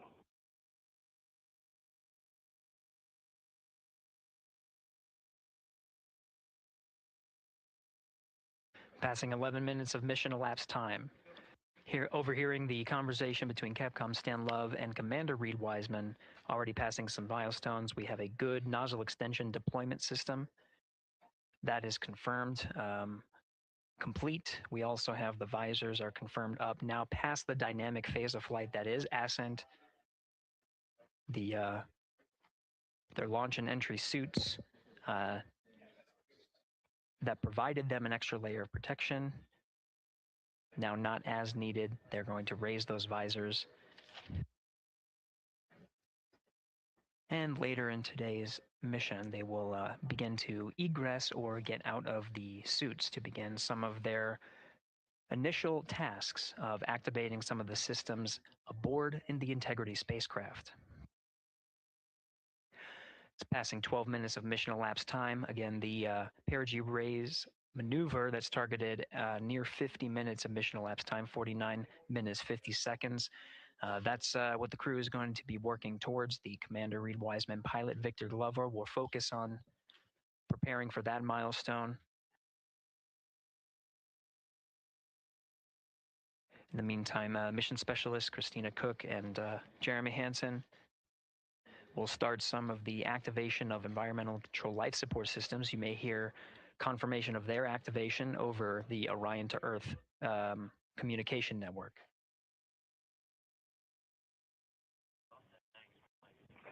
Houston, C3 aux power back in auto. Copy C3 aux, and we're 2 minutes to maneuver.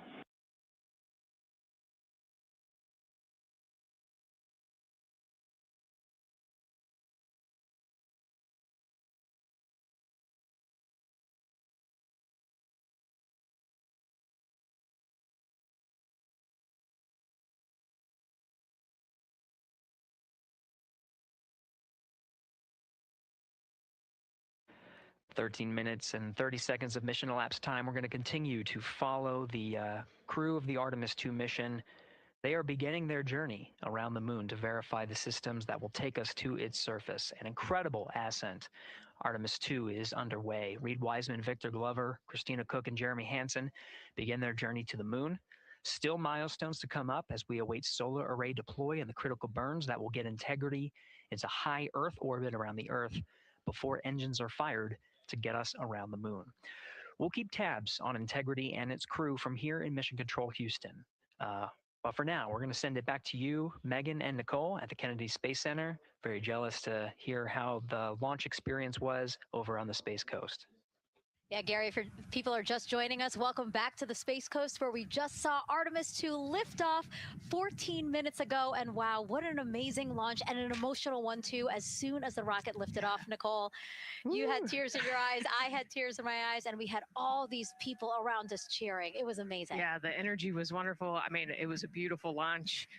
You know, we've got 4 friends and family members headed to the moon. It's pretty amazing. Yeah. How does that make you feel as someone who, you know, is an astronaut as well, but also, as you said, friends? Yeah, so proud of them. You know, man, we don't have the words in the English language to describe this kind of an event, and pride, love, so many emotions. You know, they are truly breaking some barriers, and hopefully, you know, as Gary just said, they've got a long day ahead of them. So wishing them well on everything. But so far, what a beautiful launch to watch. Yeah, to be returning to the lunar orbit in more than 50 years. Maybe they go farther from Earth than any other humans before them. Maybe they see parts of the moon that we've never seen before. I mean, what a great start to what could be all of these milestones that we break in just a 10-day mission. Yes, what a way to welcome in the Artemis generation. Yeah, how do you feel? I mean, we saw some beautiful shots we were covering of course, the rocket, of course, the Earth falling away as we continued up into our ascents, but also some of those crowd shots where we saw young and old, just emotional, overcome by this history-making moment. Man, we are going back to the moon for all, and we saw that today. We saw that in all the crowds. And yeah, you guys just saw that view, the sunrise or sunset, I guess. They just made it over the crest of the Earth, and you could see the sun peeking over. One of my favorite views from space, and I can't imagine what they're looking at now, and I can't wait to see what they're looking at in about 5 or 6 days. Yeah, and you know, I know a lot of people are like, you know what, I'm surprised this launched on the first try, because we know, like any little thing, we have to be keeping safety in mind, and we want to make sure we're ready to go. But we were ready to go, and I think it surprised a lot of people. What a wonderful surprise on this Wednesday evening. It did, you know, and it kind of surprised me as well. But you know, it's just a testament to the team here that has been working so hard on Artemis. You know, Artemis 1, we learned a ton of lessons. We learned a ton from the wet dress for Artemis 2. We were able to go in, fix those things. We even had a couple mishaps today, not mishaps, but a couple, you know, anomalies today that the team creatively came up with solutions for. It's just a testament to the teamwork that gets us to the moon.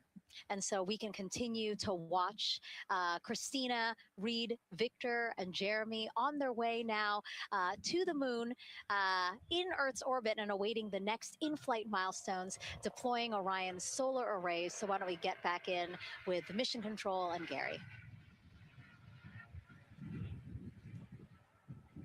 Hey, thank you, Megan. Again, we're following along in the action. It is a long day. They have a number of procedures they need to get to immediately in their timeline. And Integrity Houston, cross-tie is on board per the ETSI-DEM. We copy Houston. Thank you.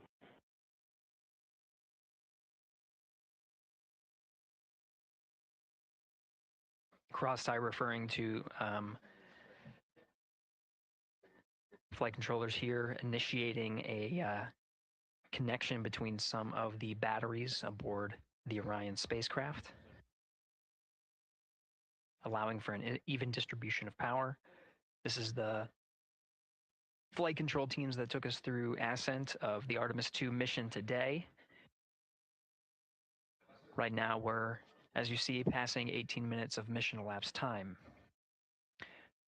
The Orion spacecraft Integrity and the interim cryogenic propulsion system are maneuvering tail to sun.